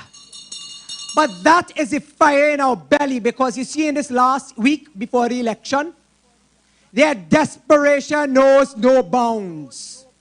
And they have the biggest targets on those who will stand up and who have demonstrated that they will stand up and fight the PNM. When Dr. Moonilal, your MP, told Fitzgerald Hines, hush your stink mouth, that became national news. But the people of Trinidad and Tobago never knew why Moonilal told him that. Do you know why? In the parliament, Mrs. Prasad Bisessa was wearing a skirt. That could be your grandmother. That could be your mother. That could be a sister. That could be your friend. That could be your aunt. That is our political leader. Hines watching under the desk and talking about Kamla with and without stockings. And that is why I say to you many times, you do not understand what we go through fighting the PNM. But I tell you something. The lion roars in the parliament, you have the pepper mouth, and you have Mrs. Prasad Bisessa. And we will continue to fight tooth and nail for you. There's nothing that the PNM will come with that we cannot withstand. We have told you our hands are clean and our backs are strong. And I assure you, as night follows day, we will stand up for the people of the rising sun. This evening, I want to also tell you that this election, especially in our constituencies, is about basic things like roads. You know when Marshall Montano sang, we need a ministry of road? I think that might be a recommendation to Mrs. Prasad Bisessa. When Suruj Rambachan was the Minister of Works in this country, there was progress and development, quality roads, quality box trains throughout the length and breadth of this country. And that is why we implore the people out there to vote for the United National Congress. This government is about steppers and zessers. I want you to throw your minds back. Suraj touched on it. When Shamfa Kojo came and she told us, she said, we are in charge now and you must deal with it. She said, I am like the Lekoto Jambi. I will be in your face here today. And every time I see you, you know, I see it had storm in Tobago and the only thing fall down was the silk cotton tree in Lekoto. I want to tell Shamfa Kojo and the PNM tonight, your Cottage is booked. Whether it's in Tobago, whether it is Trinidad, north, south, east, and west, the people have had enough of you. In 2015, they sing, bye, bye, Kamla, bye, bye. Today, they're singing, Kamla, why you leave and go? Oh, Kamla, why you leave and go? Brothers and sisters, their campaign is about blame. It is about lime. It is about cocktail. It is about fete. and it is about cocaine broom. You know, Suruj again spoke about some of the things that we did. And I want to commend Mrs. Prasad Bisesa because I can remember when I was a child in primary school, seeing Kamla Prasad Bisesa as the Minister of Education under Pandey administration. And together with Mr. Pandey as Prime Minister, Mrs. Prasad Bisesa as Minister of Education, the value that they placed on education has us today where we are. When they look down at us and they tell us, you all come from cow sheds. The cow shed, a stone's throw away from here. Shiva boys and Parvati girls today produces scholarship winners. Today, Ramai Trace Hindu School remains closed because of the spite and the malice of the People's National Movement. I will tell you this, there's a school in my constituency called the Princess Song Presbyterian #1 that the people of Princess Song, Mr. Pandey knows this, holds very dear to their hearts. When I became the MP, we had protests. I took the children to the parliament. We took the PTA. The woodman, Anthony Garcia, he met us and he told us, he said, I give you the assurance the school will be built. So 2016, no school. 2017, no school. So we went back, I took the PTA again. He sent me a note and I have the note up to today. The note read, the Prime Minister and Cabinet has determined that this school is not a priority. Why I share this story with you? Because we in the UNC have been challenging the minds of the children. We gave them laptops, and that is why the World Economic Forum listed Trinidad and Tobago as the 3rd best place for a girl child to be born when we were in office. We gave them laptops because we understood that we had to channel and challenge them. Today, the only challenge, you know, I see the PNM is doing something called a challenge, which is they put out something on the social media. And when you look at it, Kamla is challenging people, young people, through education. You know what I'm challenging young people to do? Sing Zessa song, sweep cocaine broom and wind down low. But understand that is the mentality of their people. And when I mean their people, I mean PNM supporters. I mean nothing by race, you know. I mean historically, that is how they have kept their own supporters in bondage. So the other day I heard Heinz talking about the division in the UNC. Tonight, on Moonilal's platform, you see the veteran Mr. Pandey.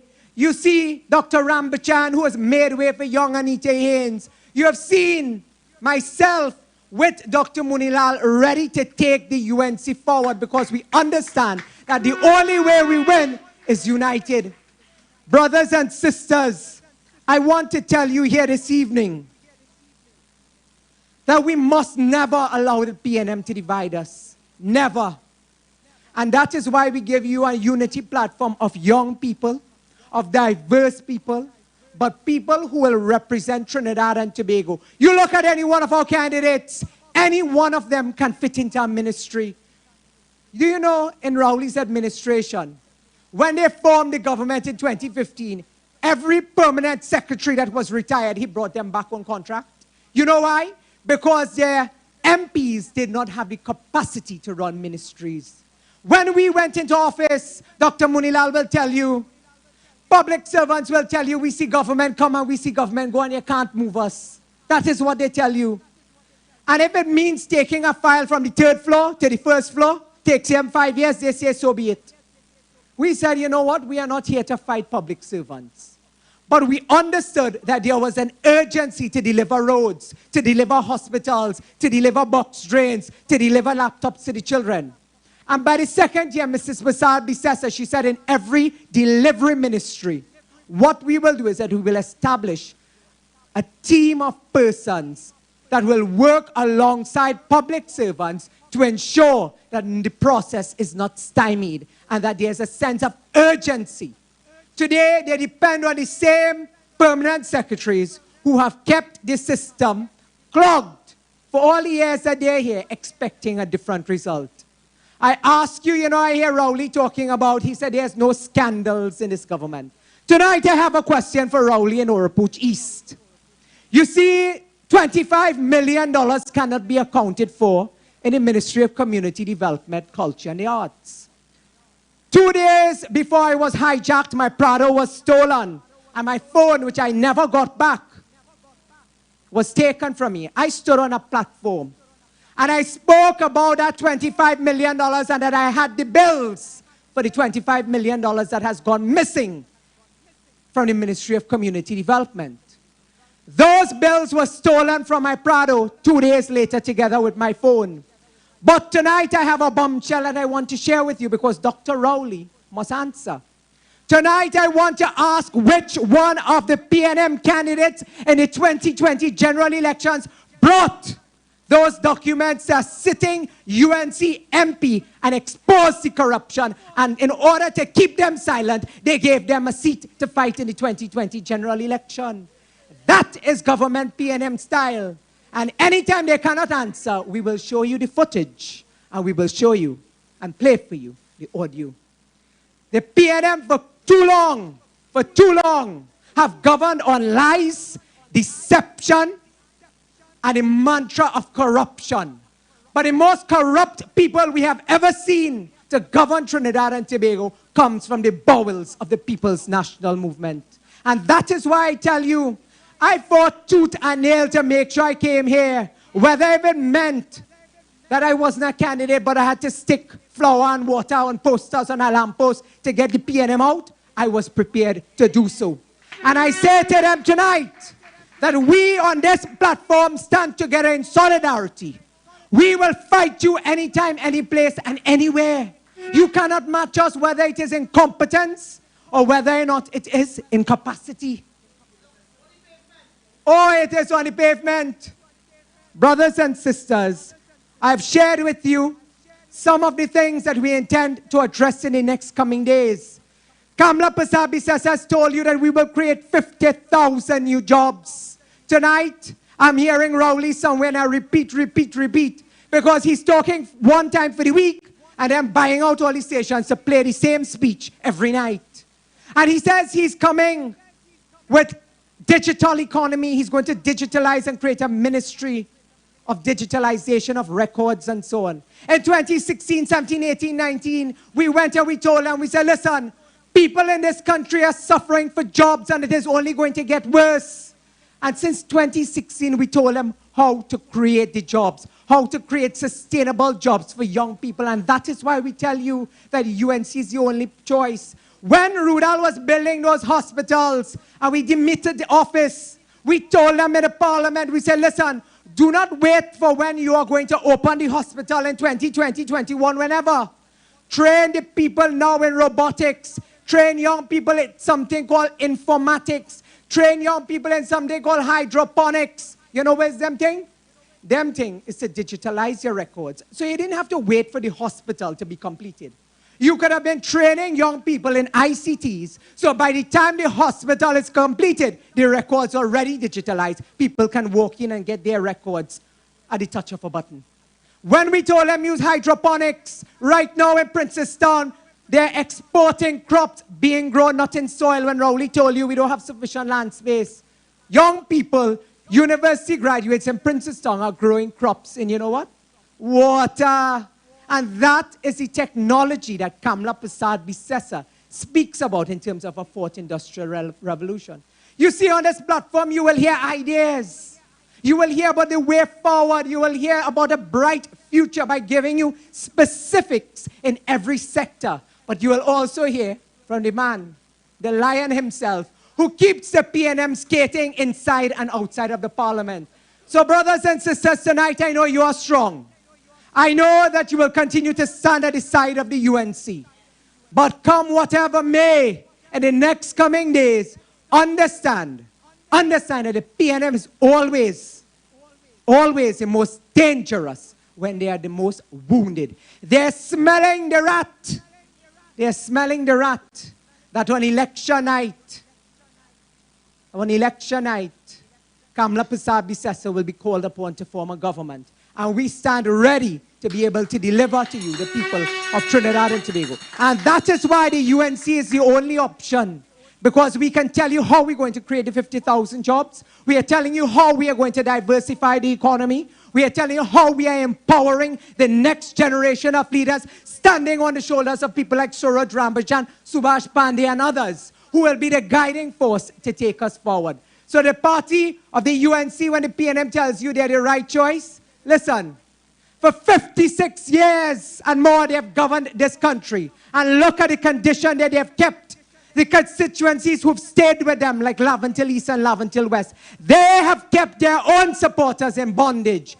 We will reveal the incompetence of the PNM, but we will relieve those people of the bondage by moving Trinidad and Tobago with a diverse, competent team that has a plan and has a track record of delivery. So thank you. May God continue to bless you. And we look forward to hearing the lion roar right over in his hometown of Oropouche East this evening. I thank you.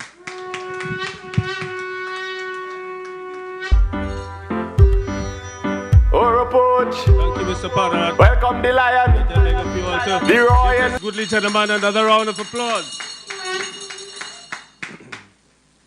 Ladies and gentlemen, we have reached that time of this meeting where we are now about to hear none other, ladies and gentlemen, than our lion, the lion. I now beg to introduce a gentleman, ladies and gentlemen, who holds a BSc degree from the University of the West Indies. And I'm taking time out. I am not going to say, in the interest of time, I would not go into details of his academics, please.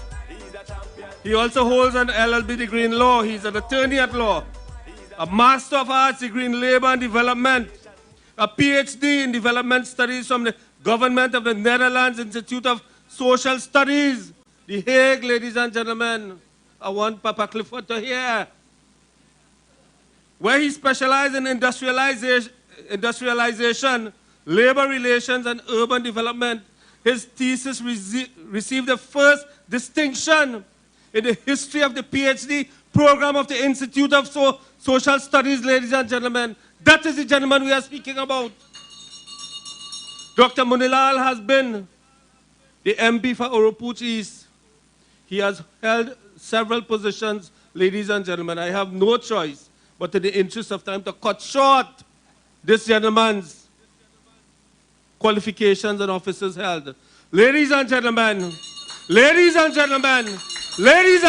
introduce to you none other than Dr. Roodal Moonilal, a.k.a. the Lion. He's a lion, he's a champion. Can I back up? Lion, he's a champion. Experience full of education, Moonilal a lion. He's a champion, he's a lion, he's a champion. Royal lion, he's a champion. Experience full of education. A man full of passion and courage. The PNM fear him, the people them love him. He have the skills that the man have the knowledge. Look how much people he have in a village.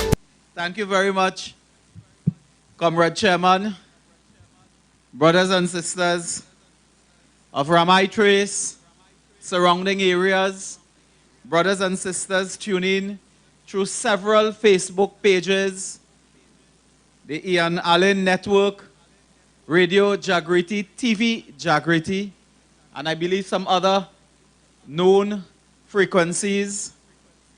It is not early anymore, but I noticed not man, woman, or child moving from this venue. All 25, it hasn't been gazetted yet. But I want to begin by paying commendation and saluting our head table. I want to tell you that when you put a platform together with Subhash Pandey, Suruj Rambachan, and Barry Shiva Padarath, even a lion could get intimidated. When I sat here tonight, we didn't have much speakers. It is only 3, I think, here. But when I heard the power, the intensity, the dynamism of these 3 speakers representing, I believe, 2 generations of our struggle, I felt proud that in Oropouche East, we give you the best you can get. And nobody is leaving at this time. And our listeners and our viewers are not leaving. In fact, they are encouraging others. I understand that we have one of the largest viewerships at this time for any political meeting of the season. So I thank all of you for staying tuned. I also salute many of our colleagues and comrades throughout Trinidad and Tobago, throughout the world who are listening, friends, relatives, well-wishers. And tonight is a serious night. This is not a night for lime. Dr. Rowley last week, Friday, had a lime. And he sat there and wanted to portray himself as a grandfather liming with grandchildren. The same grandchildren who don't have a job, who don't have a future, who don't have an income, but they have a lime. So this is not a time that we can drop our guard. This is a time that we must be serious. We must keep our focus. But I must begin by telling you that in Oropouche East, rest assured, we have the same UNC candidate. We have the same campaign manager. We have the same returning officer. We have the same opponent, and we will have the same results. That fella running against us is in a battle of his life to save his deposit. And we are trying our best. In fact, on election day, somebody told him, because he's a fella always around here somewhere, everything we know about him, the only thing we sure about is he doesn't have a long pants. So he's always around. So somebody told him that he ought not to invest too much money in transport, because the more people he transport, is the greater his chances of losing his deposit. So in the political interest of himself, he ought not to spend money on transport. The brothers and sisters, we're not talking about PNM and him tonight, because I have really two important matters to raise with you. And they are new issues, and I want to get down quickly into it, because I don't want to go over the same issues that we have been speaking about every night. Or I don't want to touch on some of the very critical issues raised by speakers before me. This government has spent 5 years blaming Kamala, blaming the opposition for everything under the sun. They have spent 5 years doing nothing. We are opposite at this moment, obliquely opposite, a school called the Ramai Trace Hindu School. If you look at it, the structure, 95% complete. In other places in the Caribbean, with great respect to our Caribbean brothers and our Caribbean sisters, that school could be a university campus. If you see it, the big courtyard, the wonderful classrooms, the spacious environment. Today, if not for some of you who go there and regularly clean the place and so on, Karaili Vine would be running on the school. Duck and chicken could be hatching egg across there. For 5 years, they have punished the children of Ramai Trace and surroundings by never completing a school that was 95% finished. What manner of man are you, Rowley, that you will deny children their education? Their school that required a few dollars more to complete. God bless his soul, the former president of the Mahasabha, Sat Maharaj, asked the government, he said, why don't you give us this school, hand it over 95% complete, and we will complete it. The government said, no, that is the role of the government, not the Mahasabha. Sat would have completed that school. It required few dollars. It required some help. We had mobilized the business community to complete it. But this vindictive, malicious, and wicked PNM government will not open a school even though they don't have to spend a cent from their pocket. Could you imagine that? And they come to you now and say, vote. Vote for them, when they would punish the children of Princestown, of Reform, of Sawa, where it had similar schools almost complete, and they would not complete it. Anthony Garcia sent me a note in Parliament. I have kept the note. I have kept the note. I will attach that note to a claim form when we sue him one day. He said to me, he said, rest assured that we, meaning him, will complete the Ramai Trace Hindu School. He sent me a note about 3 years ago. The school is not finished, but he finished. He finished and gone, but his school is unfinished. That is the type of PNMism that we have to get rid of. And when we were there, Kamla Prasad Bisesa built schools in PNM constituencies, built health centers in PNM constituencies, built hospital. We started and we're going to complete the Point Fortin Hospital in a constituency that has never voted for the UNC. We built a hospital there. Run a highway, Suruj Rambachan, highway to Point Fortin. We did that for the people of the Southern Peninsula, Southwest Peninsula. Labre and Point Fortin never voted for the UNC. We built a highway to Labre and Point Fortin. In our makeup, as Suruj said, we had no malice. We built for everyone. We built for all. Brothers and sisters, along the East-West corridor, everything you see that has been built by Kamla Prasad Bisesa and the United National Congress. Today, we read in the newspaper, there's a newspaper article today in the Newsday. And I want to draw reference to it. It's in the Newsday of today's date. It may be published tomorrow. I understand something is also in the Express. What has happened now, and is breaking news at this time, is that the chambers of Anand Ramlogan, lawyers at Freedom Law Chambers, had filed a Freedom of Information request to the Office of the Prime Minister. And in that request, they asked for how many times has Stuart Young and Faris Alwari recused, that means step out of a cabinet meeting, because they were conflicted.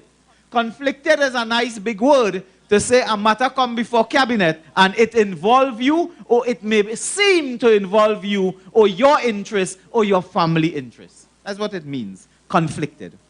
We wanted to find out, because we understand that they're doing business, their family members are doing business and so on, brothers and sisters. We got a letter from the Office of the Prime Minister Cabinet Secretariat dated July 7, 2020. It came to our hands, and you will be shocked to know, brothers and sisters, that Stuart Young, who anytime he talk about decency and integrity and governance and so on, brothers and sisters, on 57 occasions, he had to excuse himself from cabinet because he was conflicted by a decision that cabinet is considering. 57 is more than if that is every week is cabinet, that's a whole year he missed cabinet. Because he's conflicted, because a matter arises in which either himself or a family member or someone related to him has some interest. 57 times I told Suruj Rambachan, unless I am mistaken, I never missed one cabinet meeting on one decision because I was conflicted. Tim Gopi Singh, I think one occasion had to recuse himself. Winston Dukaran, one occasion as well. No UNC cabinet minister could ever miss 57 decisions of a cabinet because you conflicted. But what you will be amazed to know is here how it goes up over the years, that tells a story by itself. According to the information provided, it is in the Newsday. I'm reading from the Newsday. Young recused, exited himself 6 times in 2016. That is when they now come into power, 2016. 6 times in 2017. It started to climb. 7 times in 2018. When they realize how the thing going. 20 times in 2019. And so far, 18 times in 2020. Now, that's very interesting. It means that their business of their family or related or other persons that they may be appeared to be in conflict with or conflicted, that just starts increasing. In all, the figures provided alleged conflicts of interest in decisions that amounted to $22.5 billion. They moved from millionaire to billionaire. Could you imagine? That is, I believe that is about half of the national budget. They have been conflicted for half of the national budget. And this is the information released today. The press has it. So what kind of cabinet they run in here? Hold on. Terence Dial Singh will get up and say, hold on, fellas, I can't sit down because that contract coming involve a company that my wife is employed by. So he gone. He leaves Stuart Young, Alwari, Franklin Khan. When he come back, Franklin can't get up. He say, I can't take part in that next decision. You could stay. I gone because that involved my wife. She has a business, renting and so on. Then he come back. So he joins our next one. Then the Attorney General will get up one day and say, listen, I can't sit down here no more because this involves rental. So he get up and go on and leave his colleagues. So between Franklin Khan, Stuart Young, Terry Dial Singh, Faris Alwari, them playing musical chairs. Always in and out because I can't stay. So you help me with this. I help you with that. He help she with that. She help he with that. And that is how the cabinet is functioning. Under King Rowley. Brothers and sisters, this is a scandal of the highest order. That $22.5 billion, a minister had to excuse himself. He ought not to have been a minister if he is involved in family business or have business interests of family and so on, come into cabinet with such monotonous frequency. And look how it jumped from 6 times to 18 and 20 times.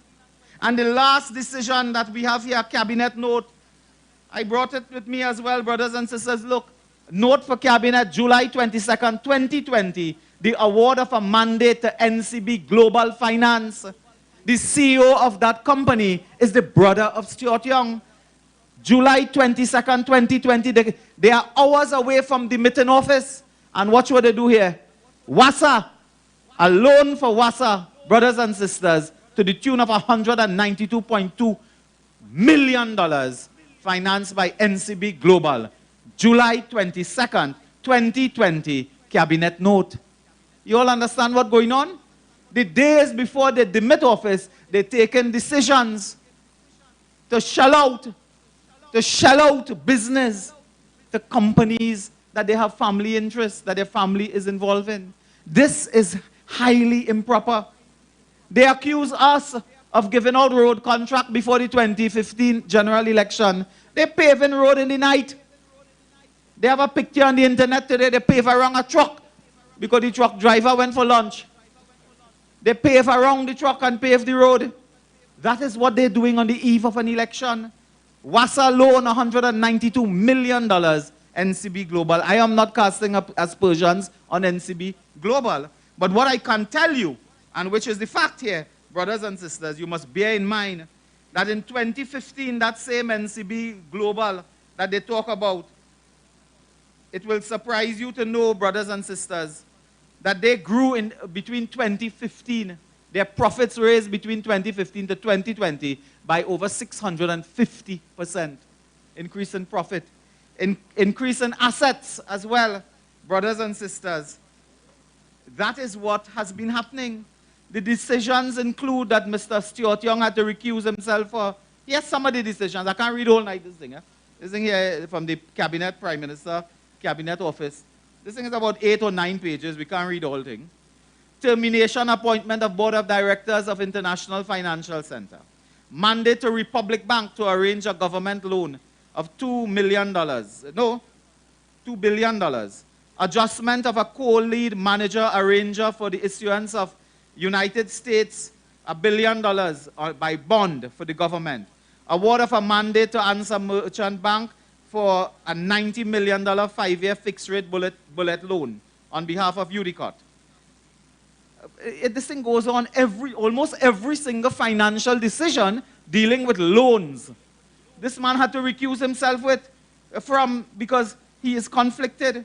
It has some other ones we can't yet understand, and we call upon him to explain why you had to recuse yourself from a decision concerning a loan for a highway, concerning a company called Synergy Entertainment Network Limited. What is Synergy Entertainment Network Limited? That you had to recuse yourself from that too, from decisions taken. You recuse yourself from a decision to request for a survey, and a survey of a parcel of state land, for example, in Rivulet Road, Couva. You had to recuse yourself for a survey? What interest you have in a survey? You had to recuse yourself from award of a NCB Global Finance to provide $125 million for financing WASA liabilities. You had to recuse yourself from several decisions to give out radio, TV, frequency license, and so on. It goes on and on.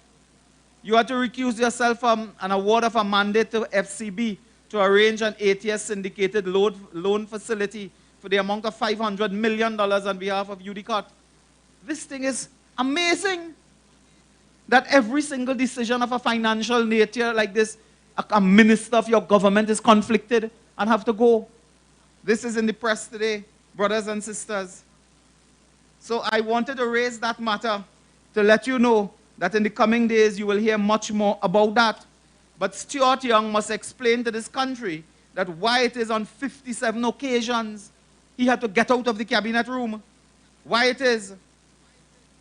And I repeat because it's public knowledge, the asset base of global finance moved from 132 million to 600 million from 2015 to 2019.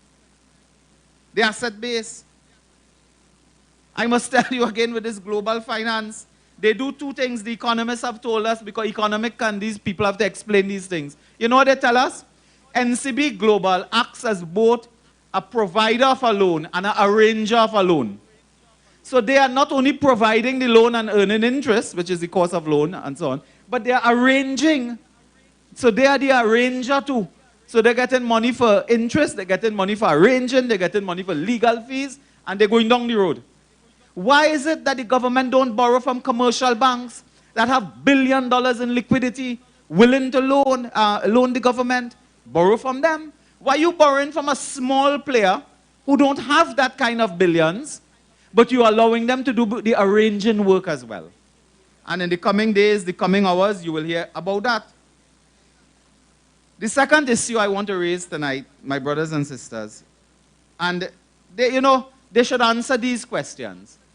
A prominent citizen called me yesterday morning on the phone, we're talking a bit about something, and you know what he said? He said, when I tune in the night, every single TV station and radio station buy out by the PNM.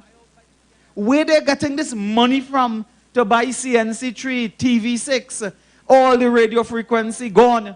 If we call tonight a particular radio, they say, no, we can't do this tonight, the PNM buy out. They buy out everything. Where are you getting that money from to do that? Only the UNC they're accused of having financiers. Who are their financiers that's supporting that? The very same contractors that they have in court now, call them cartel and so on, they paving road in this country every night. They paving. The PNM hire the same people, but they accuse us of corruption. When they couldn't finish Ramai Trace in the school in Princestown for the children, I want to tell you tonight where the money gone. I have another cabinet note. Now I think people starting to send me cabinet like if Kamala appoint cabinet already. I told them, hold, not yet, is after the 10th. But still, I just get my cabinet notes and so on. Here this one. This cabinet note is dated July 24th, 2020. That's last week, So it was last week. Look at it, we have it here, man. And it was actually confirmed yesterday. So it's hot off the press, delivered to me. Before it was delivered to anybody else. The matter before us is a very, very serious matter here. I take a drink before I start that. Water. So, National Security 2089, June 24, 2020. Here how this goes. Ratification of approval granted by the Honorable Prime Minister for the engagement of English law firms to provide professional services to the TTPS. The matter for consideration of Cabinet is the ratification of the approval granted by the Prime Minister on July 24th. Now, what ratification mean? It means that the Prime Minister went and take a decision by himself without the Cabinet, and now he running back to the Cabinet to say, fellas, all your support that, approve that. Although I take the decision already, I want all your support. Come. And here what it is, the grant of covering approval for the engagement of an English law firm to provide services to the TTPS during the period April 2019 to June 2020. Now, June 2020 gone, huh? So they engage a company in England, engage them for millions of pounds and they didn't have any approval. It was an illegal act to procure services of a company without proper approval. They had no approval. And these people doing whatever they're doing on their witch hunt without any approval from cabinet, and you run to cabinet now to say, only approve that. But this is for last year, it's not for this year. You understand what happened there? So they were acting illegally, and now they come to cover it up with cabinet. Because here, there's no reference to any other cabinet decision. You see, UNC people, myself, Subhash, Suruj, Barry, we have been a wrong government for a long time. So we understand these things. There's no reference to any other cabinet note, which means cabinet never deal with that. So they want to pay for something last year. The second part that Rowley approved is the engagement of the law firm for 1 year from July 1, 2020. So he is approving in his last few hours in government millions and millions of pounds and TT dollars for a company to work long after he gone. First question we must ask, Subhash raised the issue. They didn't put any procurement legislation in place. What was the process to procure to hire this firm? Was it a competitive tender? Did they advertise in America and England and say, the TTPS need help? Could we ask you to submit a bid? Tell us all these companies who are doing that. What is the bid? How much would you charge? We don't know that. We don't know that at all. What process was used? This speaks to misbehavior in public office. It is time we investigate the investigators. It continues. The TTPS wanted help and so on, and the TTPS need help with complex matters. From time to time, the commissioner is provided with secret classified information regarding a threat to the state. So we must do this. They say nothing else, you know. They say the TTPS need help. But I want to put it to you that Gary Griffith should be procuring and recruiting a company, not the cabinet. The cabinet are politicians. They are passing a decision to spend taxpayers' money, pay a company to prosecute their political opponents. That is wrong. The TTPS must be solely responsible with a budget to procure these services. And I want to say for the record, nothing is wrong if the TTPS police need external help, need technical help. Sometimes matters are indeed complex and you need foreign help. Nothing is wrong. But the TTPS is an independent body. They must independently procure and pay for those services, not the cabinet. Because what happened is these English people who trying to lock up opposition politicians being paid by the government through cabinet decision. So he who pays the piper calls the tune. And what role has the British High Commission played in this matter? Suruj will say more about that. What role? So these people in England telling the politicians, ministers down here, Stuart and others, we're going after UNC, but all you approve we contract now, please pay with the money. Let me come to money now. You know how much money they're approving here to pay backwards?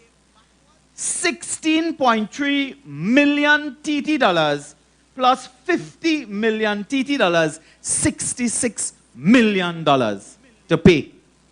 For a year worker, or whatever they do, work or what. But the money is coming from the TTPS that doesn't have a budget for this. I have the yellow book here. I have the draft estimates of expenditure. And head 64 is the police. And head 64 have no money for this. You know where they're taking money from? They're taking the money from the police vote that is there to fix police station, fix police car, pay for goods and services for the police. They're going to take $66 million away from the police to pay these English people who have produced nothing. They searched some people's house. They haven't questioned anybody for less arrest or charge or whatever. This is what we face. And you know what is amazing? 66 million. As one person tell me today when we were discussing this, a lawyer he said, what happened now? That is like in the dark. If you find yourself in the dark, you light a $100 bill because you lose 25 cents. So you light a $100 bill to find 25 cents. That's what they're doing. That is what they're up to. That is what they're up to. This is misbehavior in public office, brothers and sisters. They have no laptop, but $66 million gone for the English people who now telling the police, all you could go and search people's house, forget the DPP. They're telling the police, throw away the Constitution. You could go and search people's house, forget the DPP, because the DPP say, no, we can't do that. All you understand the danger of this Rowley inspired by Maduro government? All you understand why we need to get them out? So brothers and sisters, they came with Cambridge Analytica. Foolishness had the country believing that we were part of some clandestine operation with privacy and so on. Foolishness. They come now with this on the eve of a general election, 66 million. But this note is a fascinating note, and I think we should send it to the press. I think so. What do you think? What do you think? We should send it to the press? Well, press, you have it. Now, this is fascinating. They explain that 16 million going to this UK company and English law firm. So we want 16 million for them. But nowhere in the body of this note tell us what the 50 million is for. They just suddenly say, we are proving 16 million plus 50 million. But nowhere in the note spells out, where were the 50 million for? Who you want it for? Who is collecting this? And we must call for an investigation into the investigators. Who recruited them? Did Stuart Young and Rowley on a visit to England go and meet them and tell them, fellas, this is a picture of Moonilal, this is a picture of Roberts, this is a picture of Barry, this is a picture of so-and-so, we want them. Them is the target. And cut a deal? Did they do that? Because there was no procurement process that we know of. And you have the time now, correct the record, tell us what $66 million going to pay, and why you taking it from the police service. That is a danger that we face. Brothers and sisters, there's a way to do this. If the police need help, forensic help, the police must recruit that team themselves. They must do it and spend from their budget. Parliament votes for money. Parliament provides budget, not cabinet. So Parliament should have in the book, in this yellow book I showed you, they must have a vote for the police to say external consultancy, X amount of dollars. And the police must independently do that. Recruit those international firms, accounting firms, lawyers and so on if they need help. Not the cabinet. A cabinet cannot pass money for people who are trying to prosecute their political opponents. That is wrong. It's unethical, it's improper, and it is possibly illegal. And that is why Rowley don't want the UNC to get in power. Because we will have to keep an eye on this. Where these millions? That's why they don't want observers. Again, we call on Rowley, produce the email, produce the letter, produce the chitter paper, produce a napkin even, where the Commonwealth people say, we're not coming here because of the cost. He cannot. And he will not. And that is a serious problem. Keith Rowley, tell us. But they're busy. He wants to sell the refinery hours before the election. He wants to encumber the Kamla Prasad Bisesa administration, a second administration, into a sale of the refinery. Again, I tell you, take your paws off the refinery. Take your paws off that. Sell your goat pen in Tobago. If you're scratching to sell something. Sell that. But leave the refinery alone. It belongs to the people of Trinidad and Tobago. So brothers and sisters, these are the two issues really I wanted to raise with you tonight. To alert you. Other speakers spoke about COVID and I really don't want to repeat that. But don't take no, let me use a decent word. Don't take no old talk. I think there's a better word. That the PNM saved we from COVID. You save yourself from COVID. Kamla Prasad Bisesa made 10,000 masks and give out when the government was telling you tie up a sapi around your head. When they was telling you go and get a bus up piece of clothes and tie it up around your neck. We were giving out hand sanitizers. They never give a drop of hand sanitizer to nobody. Not a mask.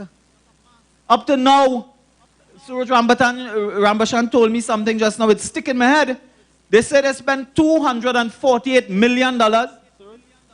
$248 million on COVID-19. That works out to somewhere around $200,000 per head of Trinidad and Tobago. Everyone, all you get $200,000. You couldn't get $1,500. People in Gulf City are coming to see me, workers every day. They have applied and cannot get their salary relief grant. You know what the government tell them? We can't give you that because you went home on the 17th and the economy closed down on the 19th. You ever hear foolishness like that? Well, then don't pay them for 17 and 18 and pay them from 19th until. They have refused to give the workers salary grant. They have refused to give the people who rent in their help. They have refused to help small business people. People, you know, I don't want to make a next controversy here, famous for that. But in our communities, when people run restaurants and bars and other things, they are family businesses.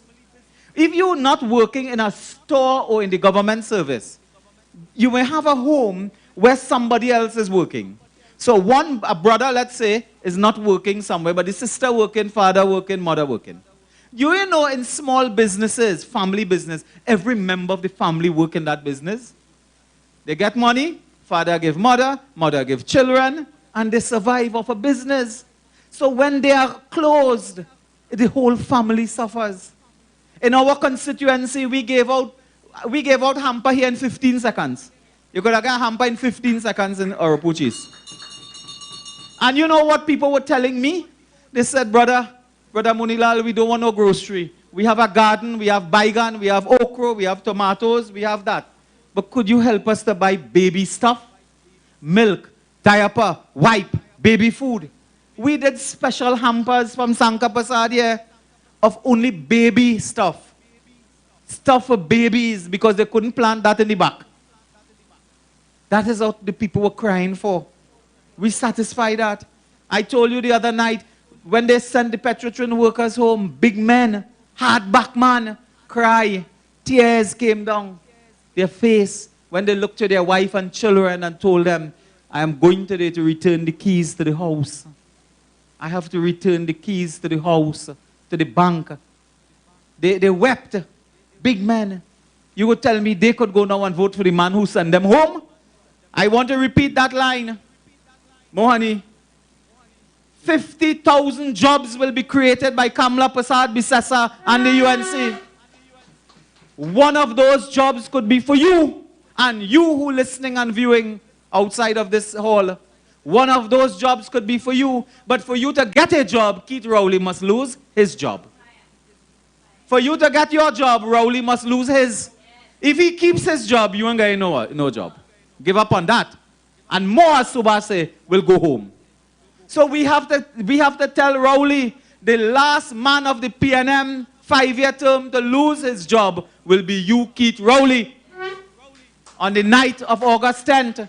And then the 50,000 people can look forward to the rising sun, to the warmth of sunshine and care and embrace and compassion of Kamla Prasad Bisesa and the UNC.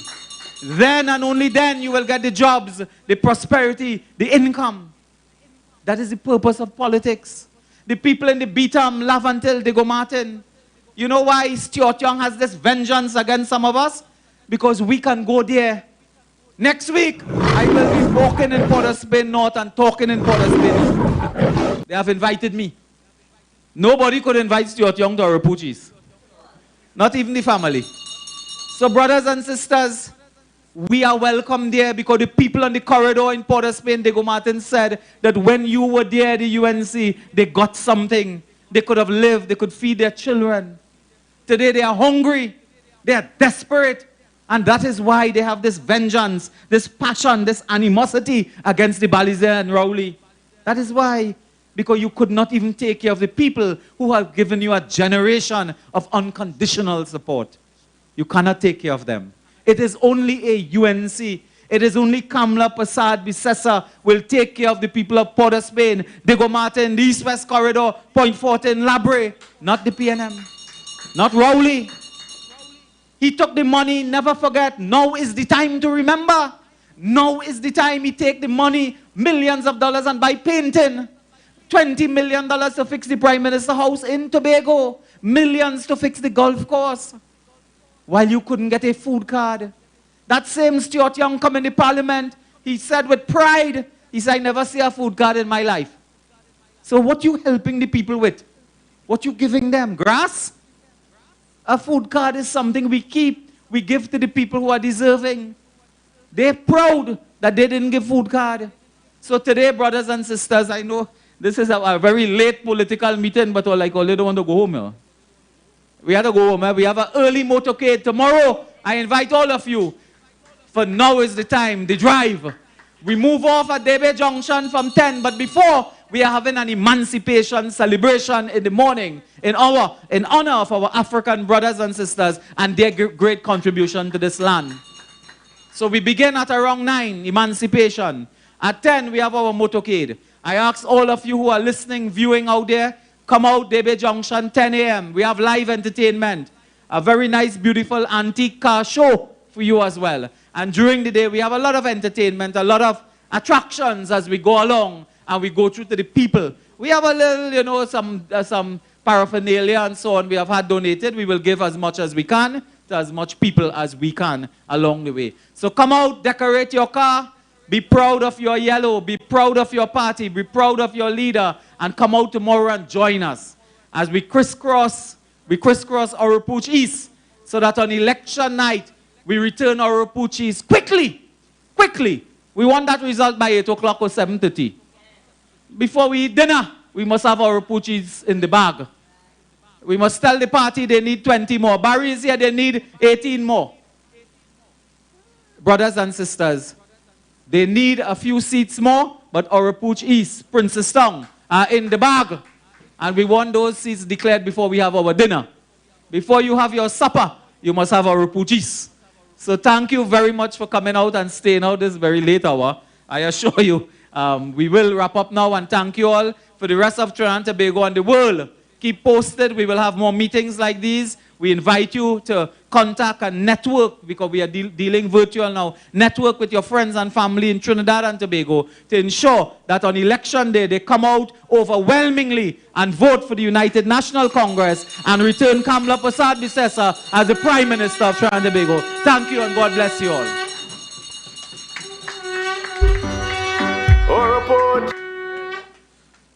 Thank you, Dr. Moonilal. As Dr. Moonilal has in fact indicated, it is very late, but very quickly, ladies and gentlemen, to endorse what Dr. Moonilal said, I'll just take 2 minutes at a time to read something before I call on the last person to move a vote of thanks, please. The National Security Council consists of the Prime Minister as the chairperson, the Attorney General, the Minister of National Security, and they continue with other ministers. I want to highlight who are the first 3 named persons here. In 2014, when Gary Griffith, as he then was, a question was posed in Parliament, and Gary Griffith responded saying, for clarification, the following is submitted. The role of the NSC is to consider threats to the national security of Trinidad and Tobago and to formulate policy at the strategic level. And hear what he said. The National Security Council does not become involved in investigative matters between law enforcement and the DPP or other such bodies, nor is the NSC privy to the details of such matters. So when Mr. Rowley is seeking funding for investigations being conducted, he better be careful. I now call on Mr. Nicholas Kanai to move a vote of thanks, please.